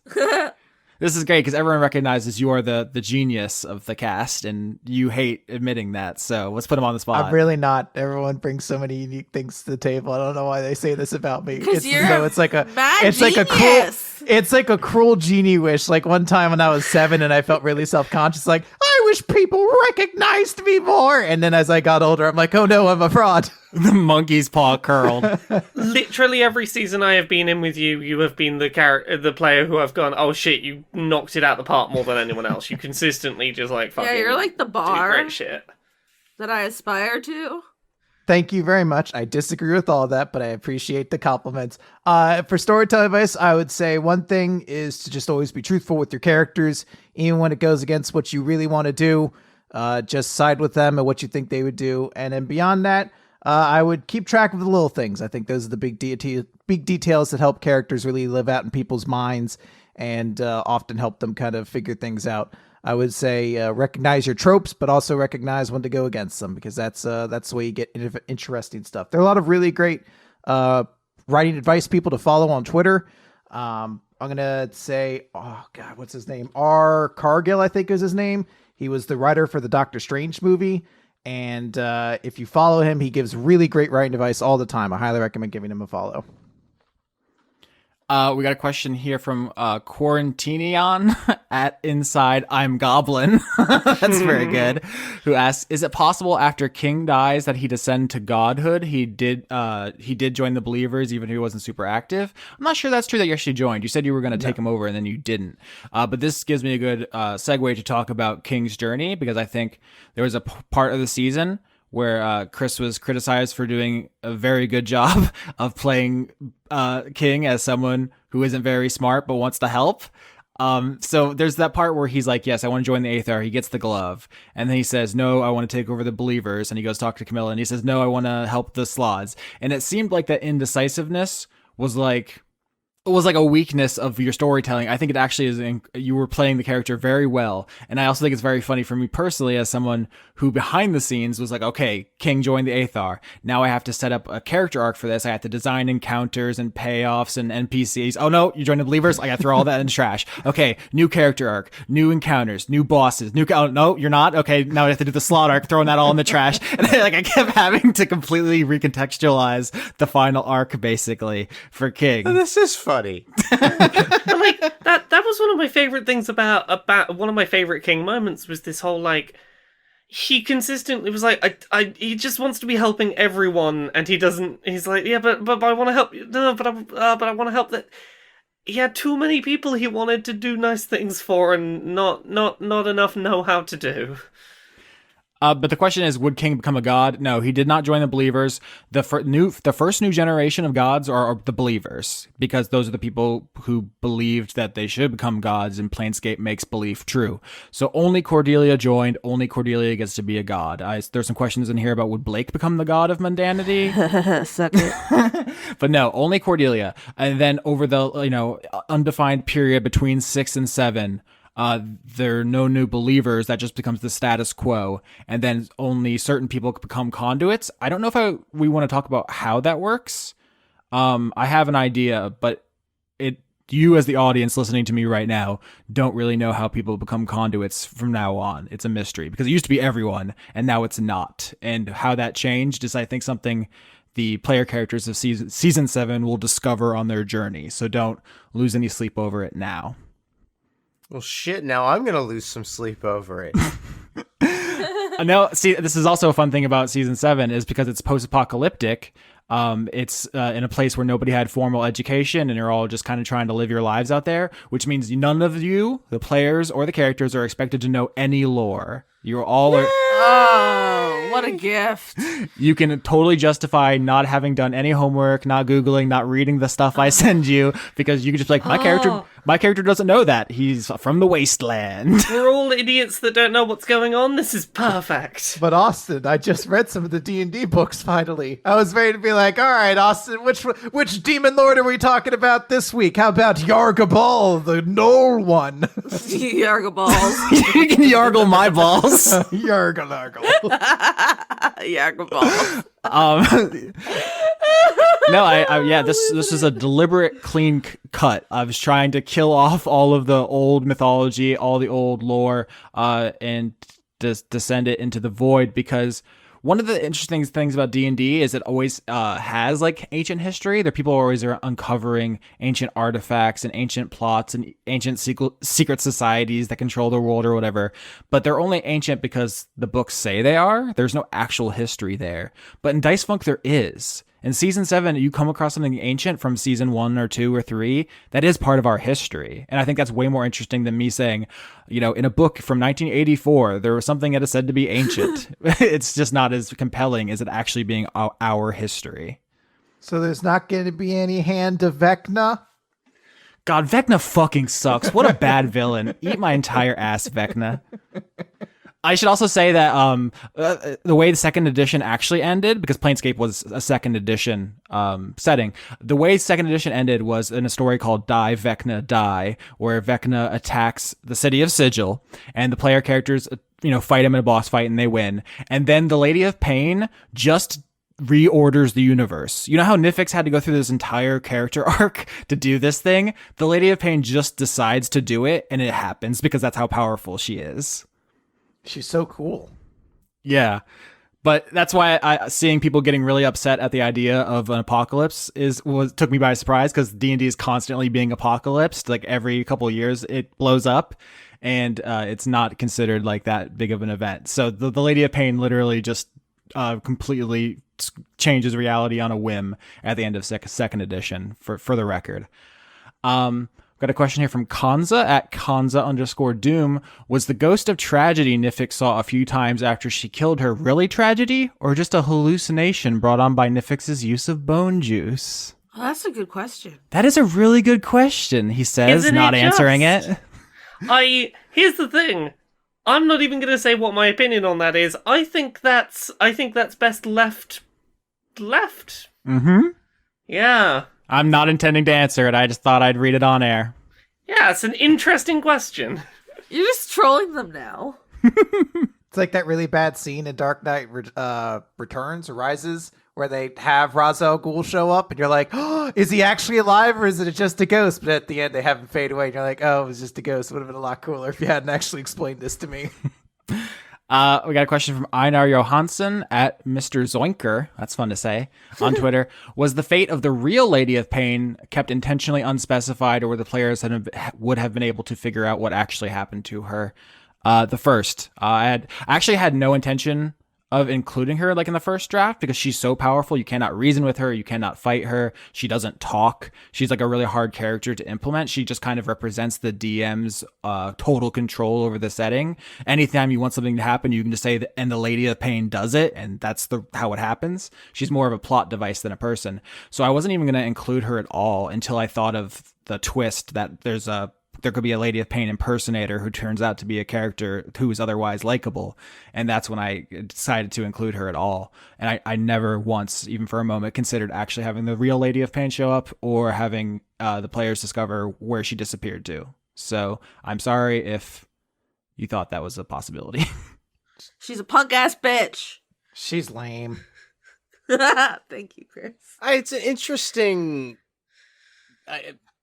mythical, like, it's just, there's nothing there. There's nothing there. Get wrecked, Lady of Pain. It's Wow. a bogeyman. We got a question from Andrew Fedgy at Fedgesicle on Twitter. Asks, was either Nifyx or Pope set to be the final villain? And if not, was there a main trajectory that would have been otherwise?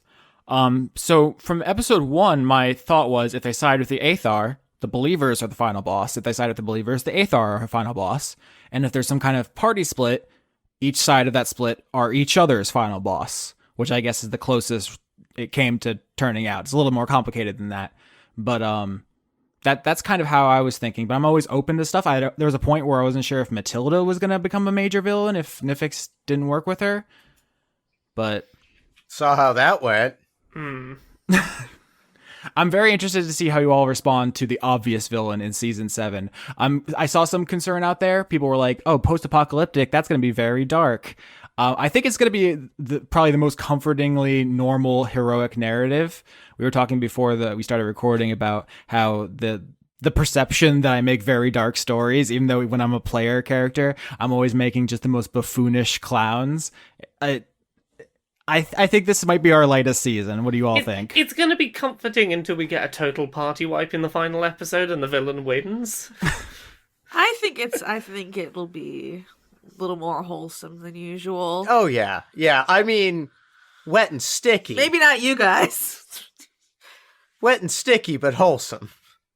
Yeah. No. Well, Austin tends to give us like a heads up on like inspirations for the season at the start of it. And when you described season 7 having like kind of like Eyes wide shut, yeah. Yeah. Eyes wide shut. And I was like, What? all right, time to get out my masochist character. Time to play Volvo from Soul Calibur. But you mentioned Adventure Time. And at that point, I was like, maybe I shouldn't just play a surly asshole. Maybe I'll play something different. Yeah, I actually thought about this before. It's like no matter what tone I tried to bring to any of these last couple seasons, the die was always kind of cast from the start, because I looked at it like season 3, Zoe is defined by an abusive childhood. Veltari is defined by an abusive childhood. Season 4, Katarina is defined by an abusive childhood. God. Season 5, Dreg defined by an abusive childhood. Season Don't call us out like this, Austin. I think like all of our characters are like in an abusive relationship or haven't had an abusive childhood. And season 6, obviously, King, abusive childhood, being raised to murder. So it's like no matter if I was like, this is the sunshine and lollipops and rainbows season, it's always going to end up dealing with your characters. Your characters make the story, so it's almost out of my hands to a certain extent. Okay, real quick. We're all depressed. Who has an abusive child narrative in their character this next season? Maybe me. I can put one in just for you. Chris's character's abusive childhood is in progress as the season starts. Yeah. I do not. Hooray. This is an elaborate way of me saying I actually intend to bring a much more comedic tone to these shows, and I'm always overruled. See, I can tell you in advance, like, what my response is going to be to a very clear, immediate villain from the start of the season, which is we're going to hit episode 1 and I'm going to go, it's too fucking easy. That can't be the villain. It's too obvious. It's a trap. They're actually good, and there's a secret villain hidden somewhere else we have to find.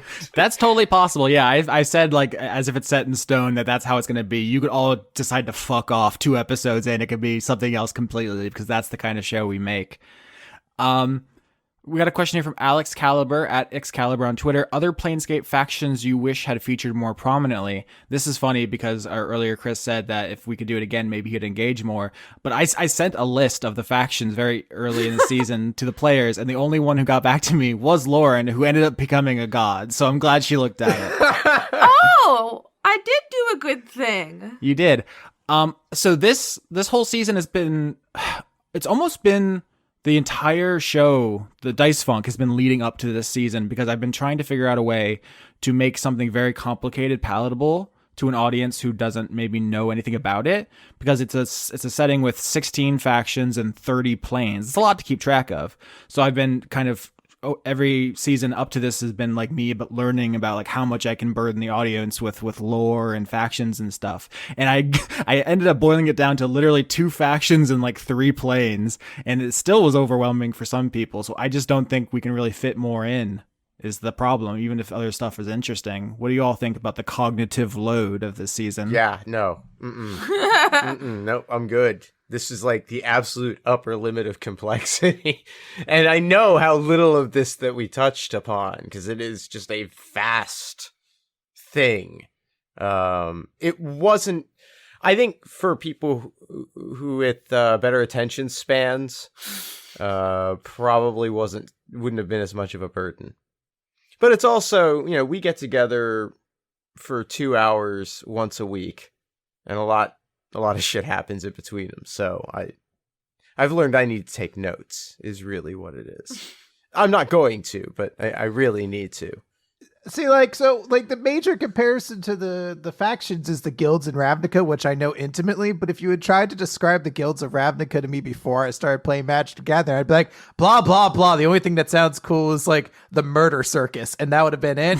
But now I love them all, and that's why halfway through the season, like, oh, wow, this is some pretty cool factions. I wish I had kind of been able to really recognize it at the start, but now it's too late. Yeah, it's one of those things where it's like once you get your 10,000 hours of practice, it becomes second nature. But at that point, you've left behind all the normies that you need to make the show work. So you can't only rely on the very dedicated, hardcore nerds like myself. Austin, you're not a nerd. You're a dork. Get it right. Well, you want to hear some dorky shit that I was about to lead to, which was, Yep. I just said how all the seasons leading up to this have been kind of like a runway for the season I was really passionate about, which is Planescape. In another way, all of the seasons, including 6, have been a kind of runway to the Dice Funk universe coming out of the shadow of Dungeons and Dragons lore. I talked about blowing up the mythology, obviously, killing the gods, destroying the planes. Also, each season, at least each season I DM'd, has a kind of a deconstructive element. So like season 2 kind of deconstructs the idea of monster races like drow and orcs that exist only to beat experience points out of. Season 3 deconstructs the idea that like the good gods are benevolent, or like why are evil gods just dicks for no reason. Season 4 deconstructs like the economics of some species having inherent magical powers and some being like quote unquote slave species like the robots or the mole folk. Season 5 deconstructs the idea of like an adventuring guild, or like adventuring in general, like it kind of is like neo-colonialism essentially. And Season 6 like deconstructs almost like the idea of villainy. That was a lot of Nifyx, but also just like political violence. Like, what is Cato trying to accomplish? Is he a good person? Did he make the world better? And now that we've taken each element of D&D and deconstructed it, we've taken this entire thing apart. So like screw by screw. Now it's time to build something out of all these parts. Like going forward, I don't think I have anything left to say about D&D. And we're still going to use 5th edition, but I think from now it's like, we're going to build a new universe together from the ashes of Nifyx's decision. That's cool. I had an impact. Woo. I want clowns in the new world. A lot of clowns. No. Hey, I almost played a clown in next season. No! Yeah, Chris, change it now. Be a clown. We will build a new clown order. Clown order.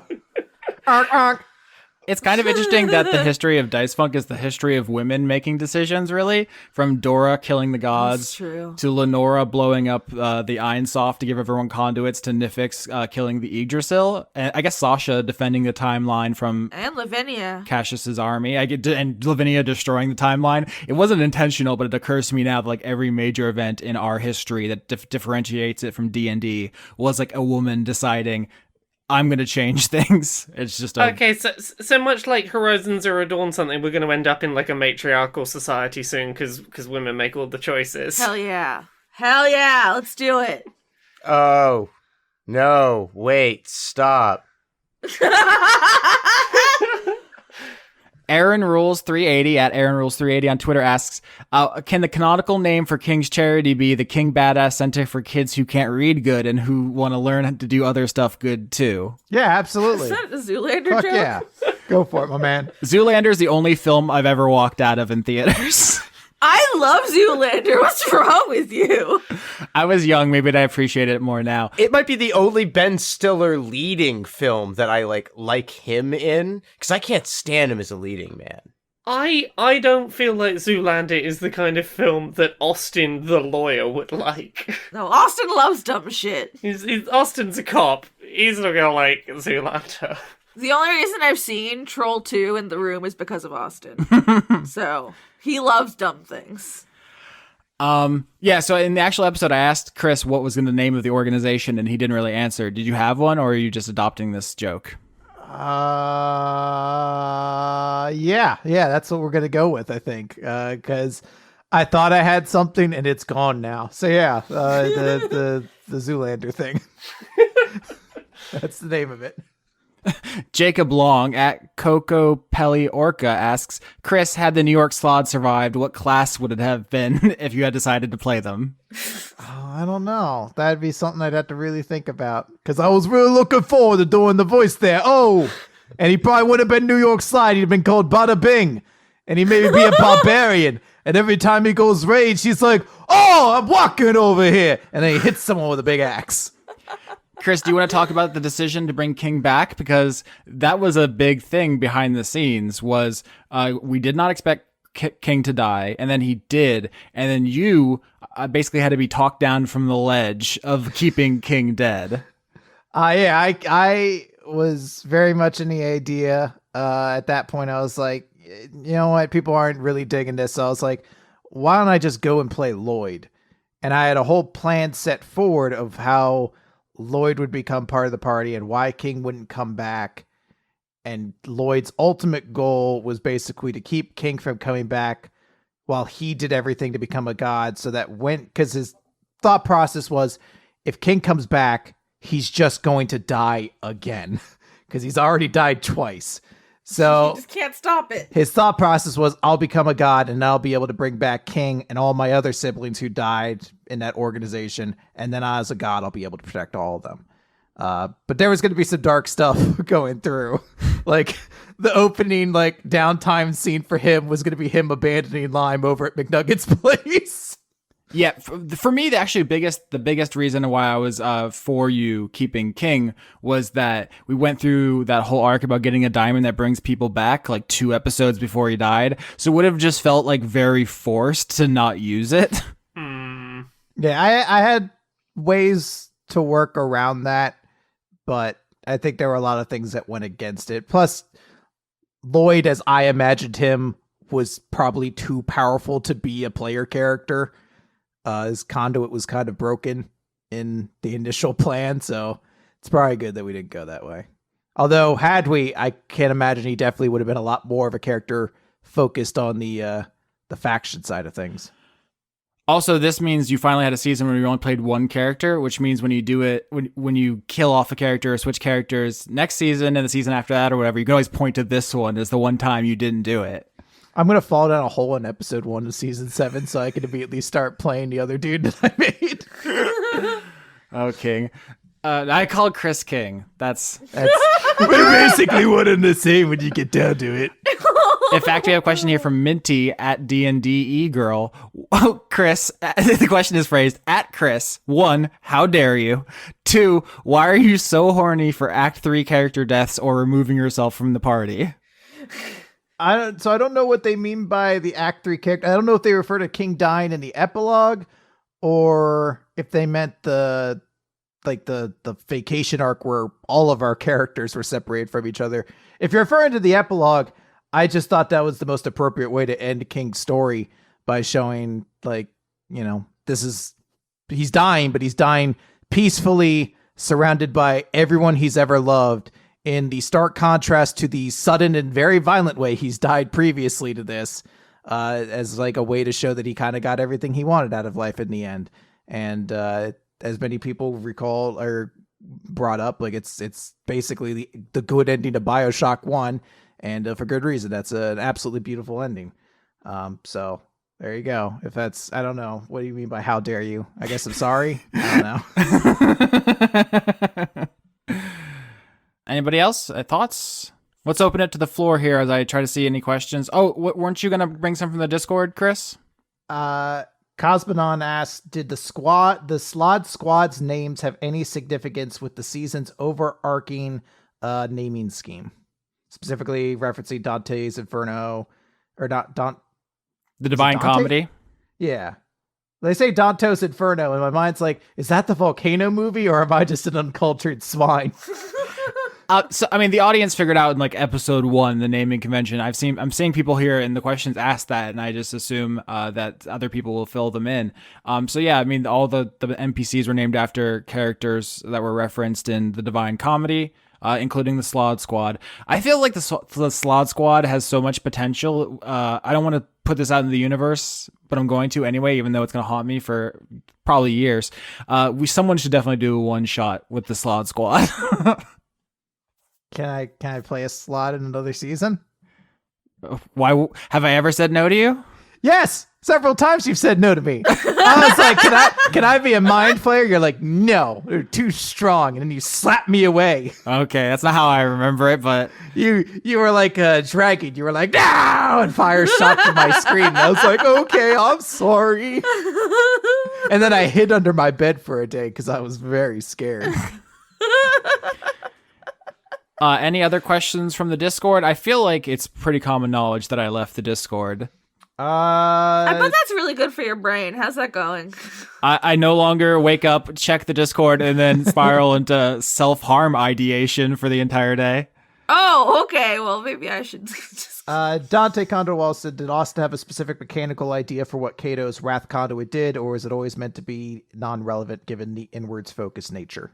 Yeah, it never had any combat application. Here's the thing about Cato, which is I didn't mean for this to happen, but he eventually became an allegory for Barack Hussein Obama.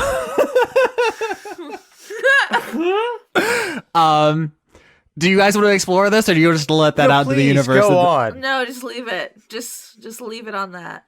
No, I mean, I get it, but I just want to hear you say it aloud. The first thing to know is that him recruiting Nifyx was not a decision I made to make him look like a fucking dumbass. What happened was I said, this is assassin season. And then Laura said, I'm going to be a gamer who's never killed anyone. So she made that decision for Cato and I had to roll it into his characterization. Oh yeah, no, that's entirely like my fuck up. Sorry about that, Austin. No, it's not a fuck up. It took him in an interesting direction because it took him from somebody who had like a kind of dark presence. He's like a grim reaper. And he's like doing corrupt stock market stuff, but actually he's trying to save the world, right? He's almost like the opposite of Jacqueline from the last season, your mission control, who seemed very like nice and cool on the surface, but was like secretly part of a racist organization and a dangerous person where Cato was not dangerous. So it was almost like a reversal of that. But because of things like Nifyx's backstory, Cato became kind of this commentary on like almost like the Obama administration, which is who really wants to do the best, who has every intention of making the world better, but whose main method for doing so is killing people. This wasn't intentional, like I said, but we literally drone struck a wedding and a funeral. We did. In real life, in Yemen. did. Yeah. This is a thing that happened. It did happen. Oh no. Oh yeah. Oh no. Yeah. Austin, why would you tell me? It's fine to make me complicit in your allegory, but how dare you tell me? Why would you tell me? Hey, at least you don't kill kids.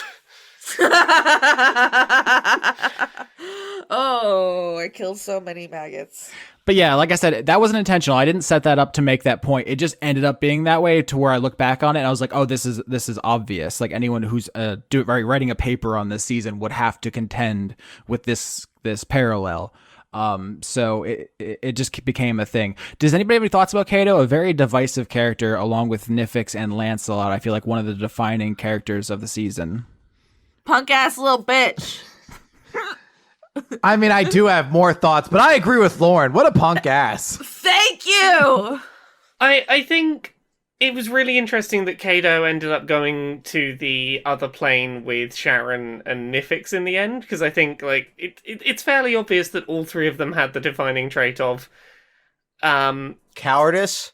they were trying to change the world they thought for the better, in a method that that was definitely flawed. They were like, we're all going to be hated in our time for trying to change the world to be a better place through not great means. And now they wish to avoid the consequences.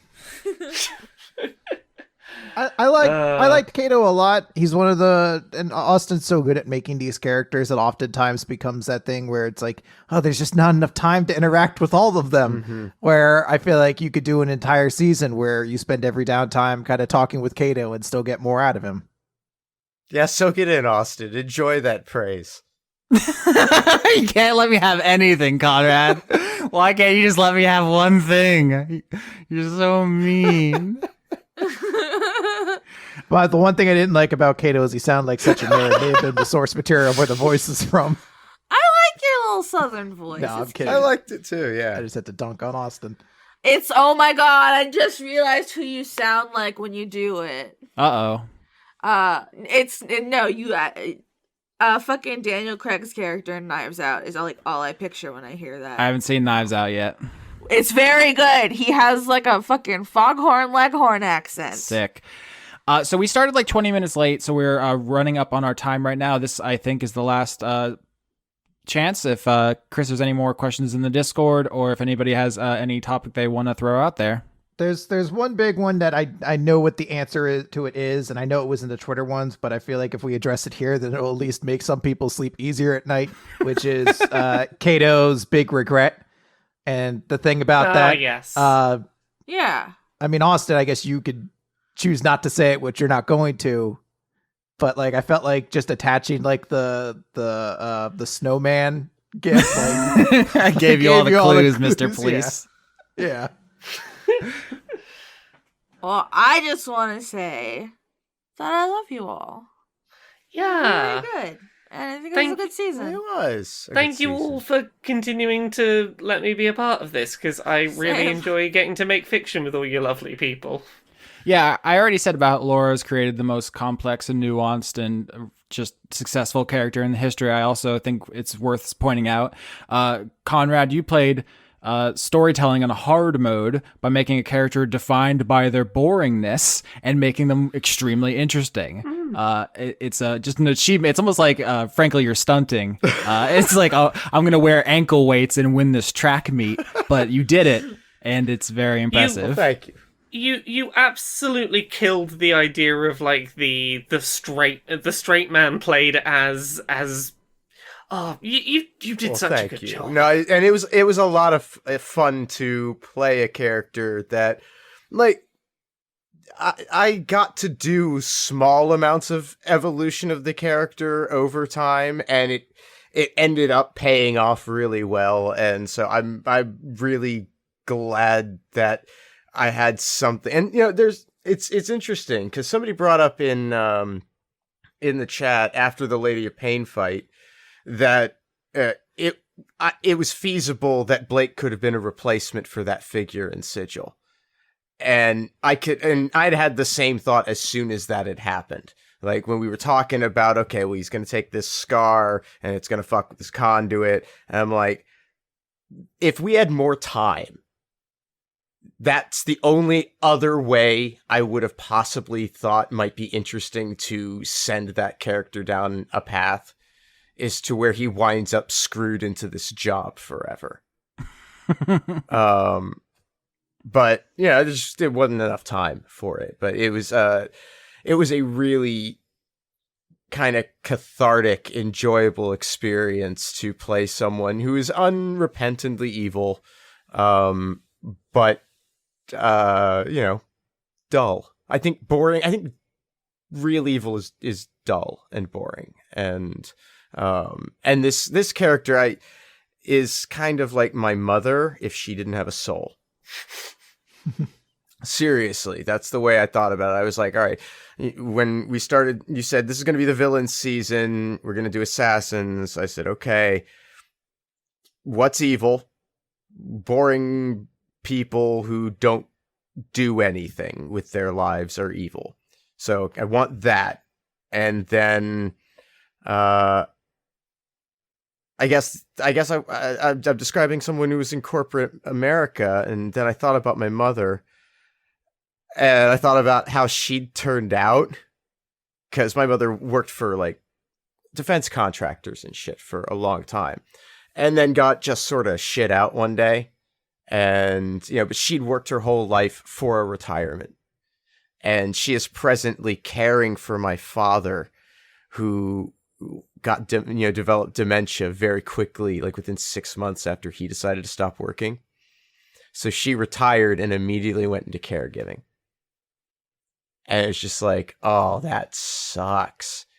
It sucks to live for your retirement and not live now. And so that was the character I wanted to make, was to make the character that didn't have a life at all in his moment, to live, and lived solely for a retirement that he would never ultimately have. And I still got there, so it worked out. It's funny that at the beginning of the season, I would have said Blake was the one who I expect the least development from. That turned out to be Cordelia, but that's not an insult to what Lauren did. I think creating a static character can be a really interesting challenge. I mean, you can speak more to this, Lauren, but this is the strongest impression you've ever created of a character. Cordelia is so singular. It's like the example I would use is like, Scooby-Doo is a static character. No development, no complexity, no nuance necessarily, but you always now know how he'd react to a situation. He leaves such an impression from the voice to the mannerisms. It's like iconic instantly. And it also creates a great contrast to like Nifyx and King, who are very dynamic and changing and emotional and going through all this. If all four characters were dynamic, it'd be exhausting, but having the mix is really refreshing. I super appreciated during the sort of monologue at the end, Nifyx being like, here is my monologue about how much I've changed as a character, and both Blake and Cordelia just being like, fuck, no, we are who we are when we started. Get on the page, Nifyx. It's also, I feel like it may have been a little therapeutic for me, to be able to play somebody who just doesn't give a shit and just does whatever they want. Because I do tend to do whatever I want because I make bad decisions. But I feel very badly about it. Like, I cried like 5 times today. And so it's very... Like, you suffer consequences for them. Yeah, it was such a relief to just, like, be a monster for a minute. Big mood guilt feeling squad, woo. Yeah, no, it was, like, kind of freeing. Can we also just note, pound for pound, you were the funniest character throughout the season, just constantly delivering great material and like 7 to 8 times an episode, like just constantly killing it. This season would not have worked party dynamics wise without you leavening scenes the way you did. You were constantly there to just like pick that energy back up and keep the silly going. That's my job. This is my favorite season by far, to extend the Final Fantasy metaphor. Some people are Final Fantasy IX people, and, go with God. I can't follow you there. I don't understand that perspective. I'm a Final Fantasy VI guy, and this season has been my Final Fantasy VI. When are we getting to 10? I hope we can give you your Final Fantasy X, Chris. Yay! But for me, it's like, this is the season I always wanted to make. It turned out so well. The 4 best characters in Dice Funk history are Blake, Cordelia, Nifyx, and King. I haven't read any constructive criticism that I really agree with. I think you all nailed it. And this is like, I don't know where we go from here. I'm actually super nervous about how we top this. For all my uncertainty while the season was being recorded, I'm looking back on this one incredibly favorably. I think this is the most proud I've been of a season of Dice Funk since perhaps season 3. This is the only one I'll ever re-listen to, I think. You say that like every day, like 10 times. I'm so jazzed. We finally did a good season. Legit, I am terrified to start season 7 because I'm like, oh god, I have to. A new character has to be born and become something. I'm feeling really confident. I don't know why. Maybe it's the mania. That's because your next character season has the best name and best voice, and you're starting so far ahead. It is a really good name. I feel like I'm gonna be fine when episode 1's out the way, but like there's always that daunting thing when you've spent 9 months like building a character and they've become who they were gonna become, and now it's like, oh, I have to start with someone who once again feels like they're a name on a bit of paper. I haven't met them yet. Yeah, like I'm feeling confident now, but as soon as Austin calls on me in the first episode, I'm gonna be like, what? Because I get nervous every first episode no matter what, and then I don't say like 90% of the things I need to say. The feeling of victory of, oh god, we did it and we pulled it off. Such a good hit of dopamine. I will never stop recording this show until I am kicked forcibly out the door. Yeah, no, you'll have to drag me kicking and screaming. I like break into the Skype call if you ever try to kick me off. I'll learn how to do computer science. Just so I can break into the Skype call. Oh, yes.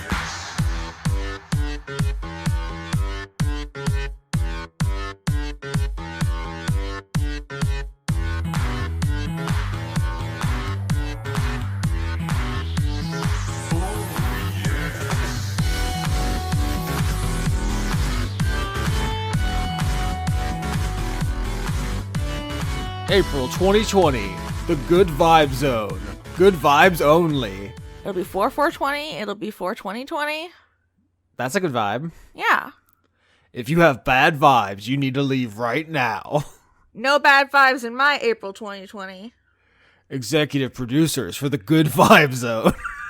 Joseph Tombrell. I was trying to match your energy. Extellaris. Jade. Brent, still every episode of Dice Funk Goatly. Devin, conduit of evolution.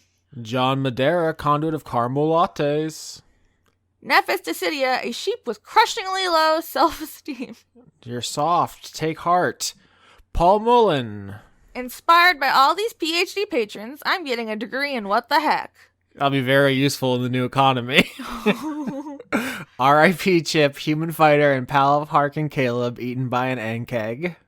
Christman, smiting all the fake Christians. Toshiro Kuru, new self, 40 pounds lighter, and finally in control of the accounts. Oh, good for you. Now that's a good vibe. Andrew Grothin.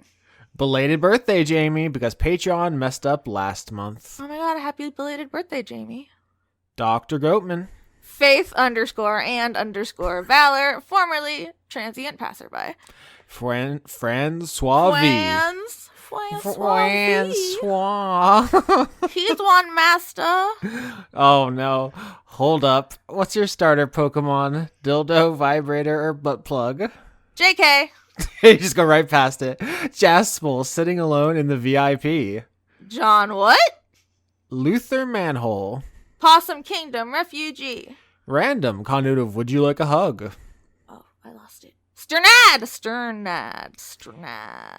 Vinny currently dreaming of Austin's bussy cakes. Hell yeah.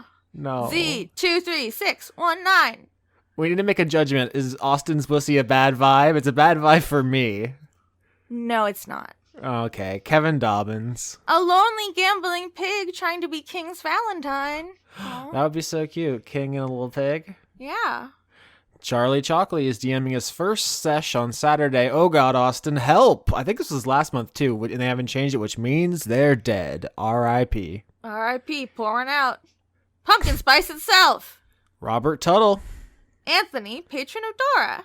Fi or Fee. F.I. like the character from Zelda. Morgan Rapp. Haley Anderson. Pinko Sock. Back in the summer of 6D9. Okay, that's great. I get it. Sheev talking shit on a tubular floating crane. Do it. Tis I, Zedster. 69 Spoopy 420 Sean by Lauren's Lutz. A horny illithid coming for Austin's pussy. They don't even like pussies. They only like brains. What would they do with one? They just have no use for it. Yeah, they do. You little giggle. A montage of Goth Nifyx staring out into the rain. A non-horny gift for Austin and a very horny one for the goblin. A question we all need an answer to: is Anne smarter than King? No. It's not even close. A werewolf with the Chinese menu in his hand. AAA Isaac, conduit of Linux mascot Tux the Penguin. Aaron Norgard. Abigail Grace. Adrian Y. Adiler? Correct me later. Aftershock, too busy planning an art expo to update Patreon name. But you did. How do you know? Okay. Agent Hedgepiggle. Aggressively weeping and eating ramen. Aki Savalainen. Alex Vepra. Alexander De Vega. Alligator Snakefish. An otter wanting to be your Valentine. And Valentine's Day was like February. I think we have another dead patron. Are you going to turn down the otter? No, that's true. Otters are always welcome. Andrew Birmingham. Andrew Fedgy, conduit of speaking truth to power itself. Anna, conduit of procrastination. Anon. Antonio, conduit of aftercare snacks. Okay. Arachnival. They're important. Arachnival, making dark deals with the spiders of mortality. Archduke Archibald's 5-armed hugging cactus golem. Prickly. Ariadne asking if this island has got any daiquiris. Arjan de Koenig. Ash, the gayest bitch in the Midwest. Austin, I can't believe you had to Google Beasterizer. I just wanted to check. Austin! I can't do it. Austin! Still love that Skeksis voice. Isaac, conduit of gavel, gavel, gavel. Austin, it's Math Tiger. The test results are back. It's Bussy Mustelidae. Oh, no, I haven't gotten my bussy tested. Badodroid. Becky Scott Fairley. Becky Toothhill, property of Janiac. BJ, if Lime dies, we all die. So, luckily, we can all rest easy because this has been recorded after the season's over. B-Ray Echo. Before we continue, I gotta poop. Back in 5. Big Time Getty Lee. Conduit of Big Time Bass Riffs. I wish I could do King voice. I would have done that last one in King voice. Yeah, but who can besides Chris? The guy who voice acted Kuwabara in... Don't care. Nope. Blackstone Morgan. Blue 6. Bonus. Brady, God of Murder, survivor of Lauren's massacre. You would let a rival challenge you, Lauren? Who's challenging me? Brady. That's fine. There's enough room. Brett, that's very thoughtful of you. Britt Relaford. Bro Jimbo. Buy your girl some flowers? Question mark. Callum, Austin is my fave. Lauren is the best. Turner. Thanks. Cameron Abbas. Candace, listen to Dice Funk Starling. Cato on the no sex party barges. Everyone had a field day with him floating in his own private plane, not being able to fuck. Chief Beef Thief. Chloe the dog finds bone pile on her walk. Chris, conduit of bad decisions walling. What is an unidentified body but a bone pile for dogs? Oh my god. CSI dogs. They're so excited. Oh no. Chris from Ohio? Is that where we were? Yes. Christopher Charlow. Coho Blast. Cool Christmas, conduit of not paying child support. Don't do that. It's a Jim Sterling character. We probably talked about this last month. Oh, cool Christmas. Doesn't pay his child support. Quorum. Ciara Saldana, prophet of RN Jesus. Cucumber. Dan B. Dandy Snuff. Daniel Marston, conduit of unnecessary consonants. Daria, go freaking right. Dawning Frost. Dazaslost. Declan Sands. Dennis Pancake Detlefson. Dice Funk. Wait. No. Dice Fuck. Dungeons and Dildos. Spinoff for for dogs? DM Tau. Now I have to deal with player shenanigans. Don Johnston. Dorian, Conduit of Devotion. Doro. Dr. Isix. Dragon Nexus. Dylan and Rill and the dog. Listening on a lazy Sunday morning. Also dishes. Ebrand. Lauren is my friend and I love her. Hi, I love you too. Lauren, stop making friends with the listeners. I can make friends with whoever I want. No, we have to remain above them. We have Edward to R. Jones, the fourth. Einar J. Eowalta. Wait. Ewalt? No. EIOWLTA. I am sorry, but I can't. I think you got it pretty close the first time. Ewalta? Ecorin. Elderly Goose, conduit of Eleanor Nonante sees Peryton, Horton Vampire Lady with Depression. Elizabeth Jackalope. Elusive Lily. Emma, Math Tiger is 43.47% correct. It could be better, honestly. You usually want to be over 50% correct if you have the choice. And Diego Van Dane. Erwin Lilagadek. Evie, conduit of trying out new name in the credits. It could be Evie? EVI. What do you think? Evie. Okay. Fair Majesty Empress Quintilian Galaxion. Filmquisition. Florian H. Follow Slad Bible on Facebook. Francois Arsenal. Frank Sands. Furries come infecting the credits prison. See, the joke is everyone's in credits prison now. It was a long con, but we're all in it together, and now it's freeing and it's only good vibes. Can you tell? Oh my god. I'm not on drugs. Where are we? Gage, conduit of loneliness. Gary Bussy. No. Gideon Therizinosaurus, a pot-bellied bipedal herbivorous dinosaur with 1 M long claws. Is that meter? Yes, that's a meter. It's big. It's a big for a claw. Ginger beers. Got more soul than a sock with the hole. Grapefruit juice. Graffiti, conduit of rhetorical vacillation. GSV _ lasting damage. Probably their MLG Pro game name. Oh. Halju. Harley the Floral Lyricat. Harrison Andrew. Harry, intrigued by Laura's promise of sex octopus cults. Yep, this will be the credits that goes on the sex octopus cult episode, so you just heard that. You're welcome. Hey guys, it's Ashley. He's a good Brent, dogs. How do I make friend? Regards, conduit of social faux pas. I dread stairs. Same. Ingmar Grimon. Evelician. Jaden. James Neely. Janiac, conduit of teledildonics. I bet the teledildonic stocks are like skyrocketing during the quarantine, huh? Oh, get in on that shit, right? Yeah. Janiac bullies Austin while I watch. J. Logan, conduit of queerness, mage of life. You could definitely incorporate teledildonics into Austin bullying. I feel like the more I'm suffering, the better it is for you. Jesus. Jealous Goddess cosplay. Jen. Did we say J. Logan? Yeah, Okay, I was just thinking about. I think so. J. Logan, conduit of queerness, mage of life. I was just thinking about Dildonics. Jenny oh my Colby. God. Jess Veggie, conduit of veggies. Jimmy the N-Bear, formerly known as Deathworm Jim, unemployed and quarantined. Same. In the credits prison with us, good vibes only. Joanna the Wrench Witch. Joe G _LTE. John Carey. John Potts. John, conduit of subpar joke names. Josie, conduit of Buffalo Chicken Pizza. Try a slice. Is this a commercial? I mean, I am already convinced, so it Jew works. Man Jack, back from Planet Crack. Julian Phillips, conduit of Kaizen. Yeah, isn't Buffalo Chicken your favorite? It's very good. Just a jester. Josie, conduit of being Polly to get a heist team of cuties. Jorgen, Indie Monster, Winewick Ford, conduit of symbols I can't read and lactose intolerance. I think it's just Okay. Ah! Kaji Firesun. Kate, conduit of fading regret.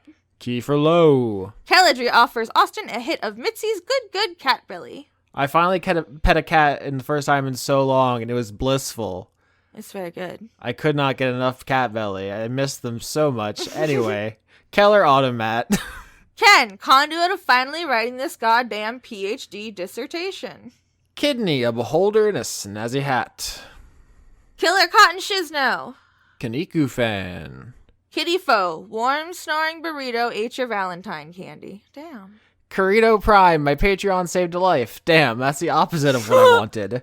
I should start a Patreon, just like patreon.com/help me kill people. That would probably get taken down. What do we call it? Patreon.com/Medicare for none. Oh my god. Go to bed. Criterion, the smoothest of Marios. You just wanted to read Smooth Mario's. You didn't read Christina, conduit of Sharon needing a hug itself. I'm sorry, Christina. I did get really excited about Smooth Mario.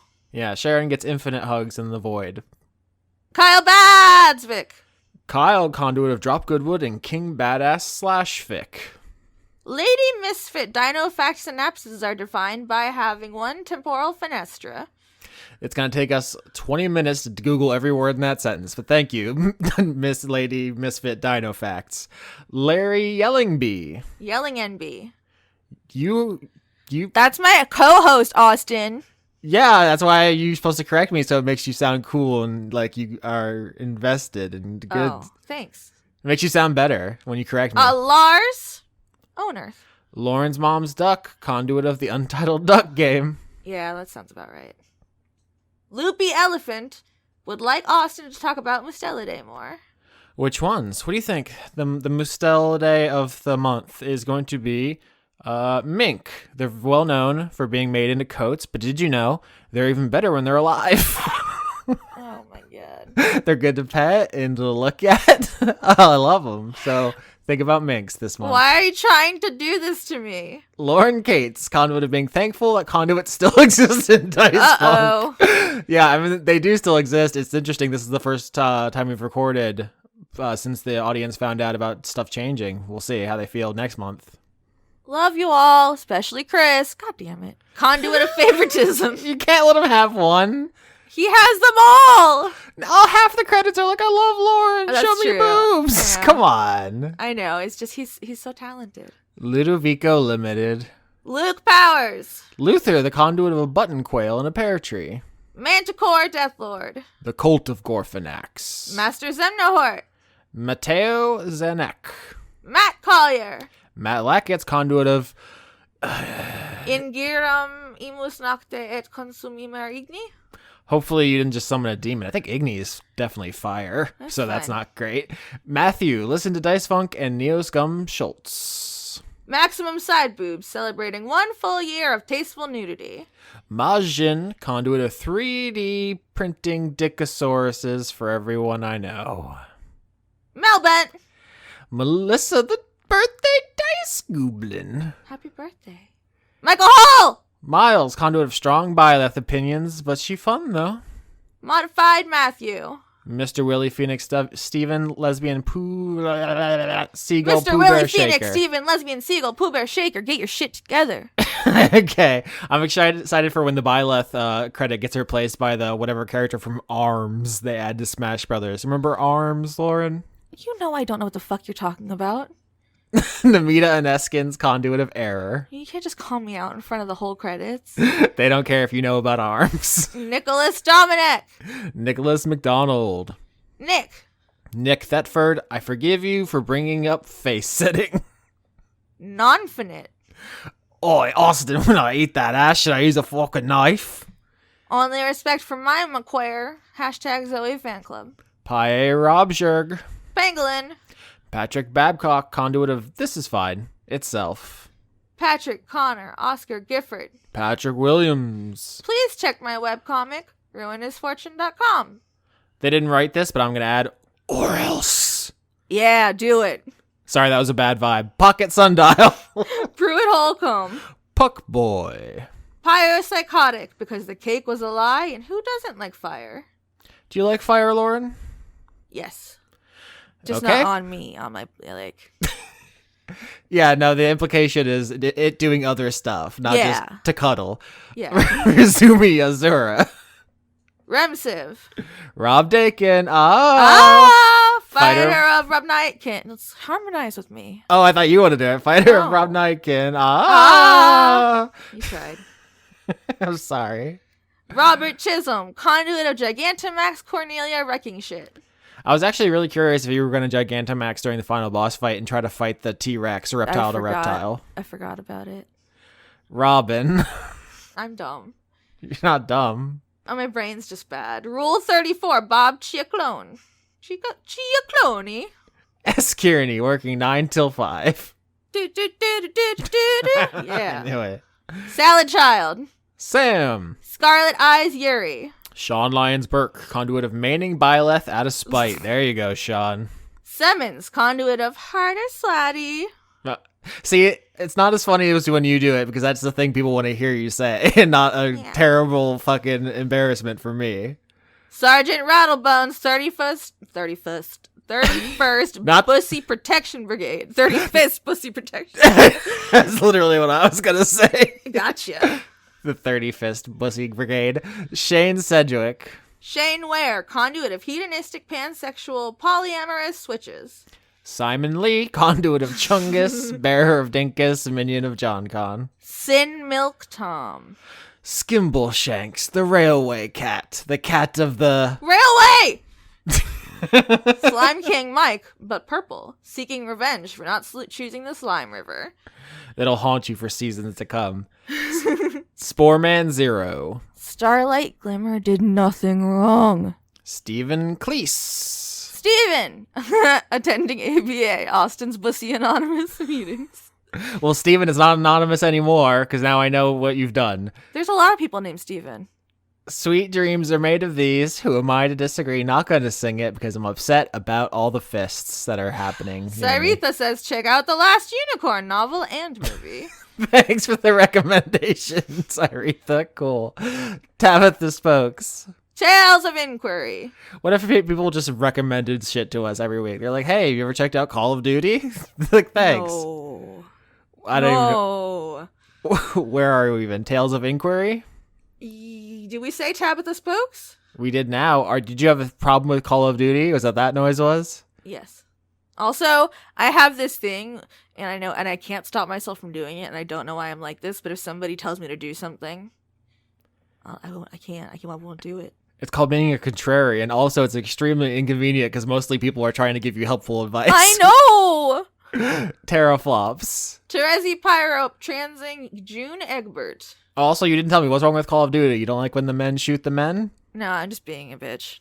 The murderous mongoose who's secretly standing directly behind you. The precursor. The tasty cakes that Yorsky bakes. We know what cakes they're talking about. It's your bussy. The only cakes I have is when I'm caked up. That's it. Titus. Tim Lutton. Toby Gleason Stack. Tom Bowers. Trees, they are us. Trevor S. the Goblin Teacher. Does Trevor S. teach goblins, or are they a teacher that is a goblin, or both? I don't know if you can teach goblins. I feel like they kind of do what they You want. try.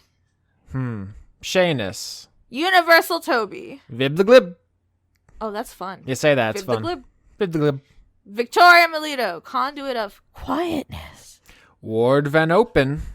Willian Vinky. Will you be my Yamantine? Why everyone talk about it's April? What's happening? Who cares? Yams are delicious. Yes, I will be. Okay. Ziphosaurus. Ziphosaurus!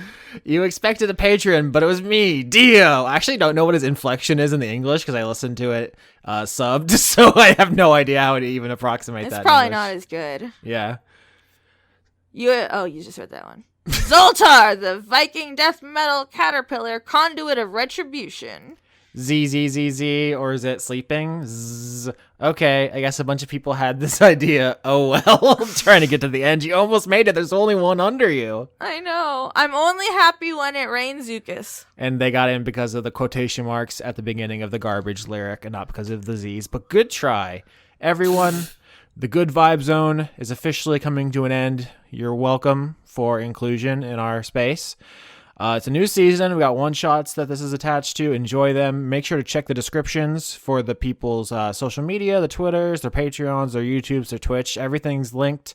We can't run it all down because literally it's going to be like 20 different players. There's so many cool new people. But make sure you check the descriptions. That's where all that is. You can support the show, patreon.com/AustinYorsky, patreon.com/LauraKBuzz, patreon.com/Weekly Manga Recap, and of course, for everyone who's on the normal episodes, Lauren. What about you? I'm Rargalicious on Twitter. You can buy my titty pics there. I'm also on a podcast called Humans Hollering at News. Look it up. It's on Patreon, and it's fun, and we talk about nice things. And if you like some good vibes, that's all we do. Do you want to say something earnest about the quarantine and how we appreciate all your support, and we hope we're here for you, and make sure if you're bored, inflict our podcast on your family and animals, and just blast it out the windows at the people who can't leave their homes? Yes, all that Austin said. No, I really do appreciate it. A lot of people have been very supportive of me because I've been unemployed, and supportive of you because you need to survive. Cannot live. So thank you, and kiss all your pets for me on the snoot. Mwah! Or snoot equivalent. How gross do you think that noise was? I can see the waveform, and it's really unappealing. It was weird.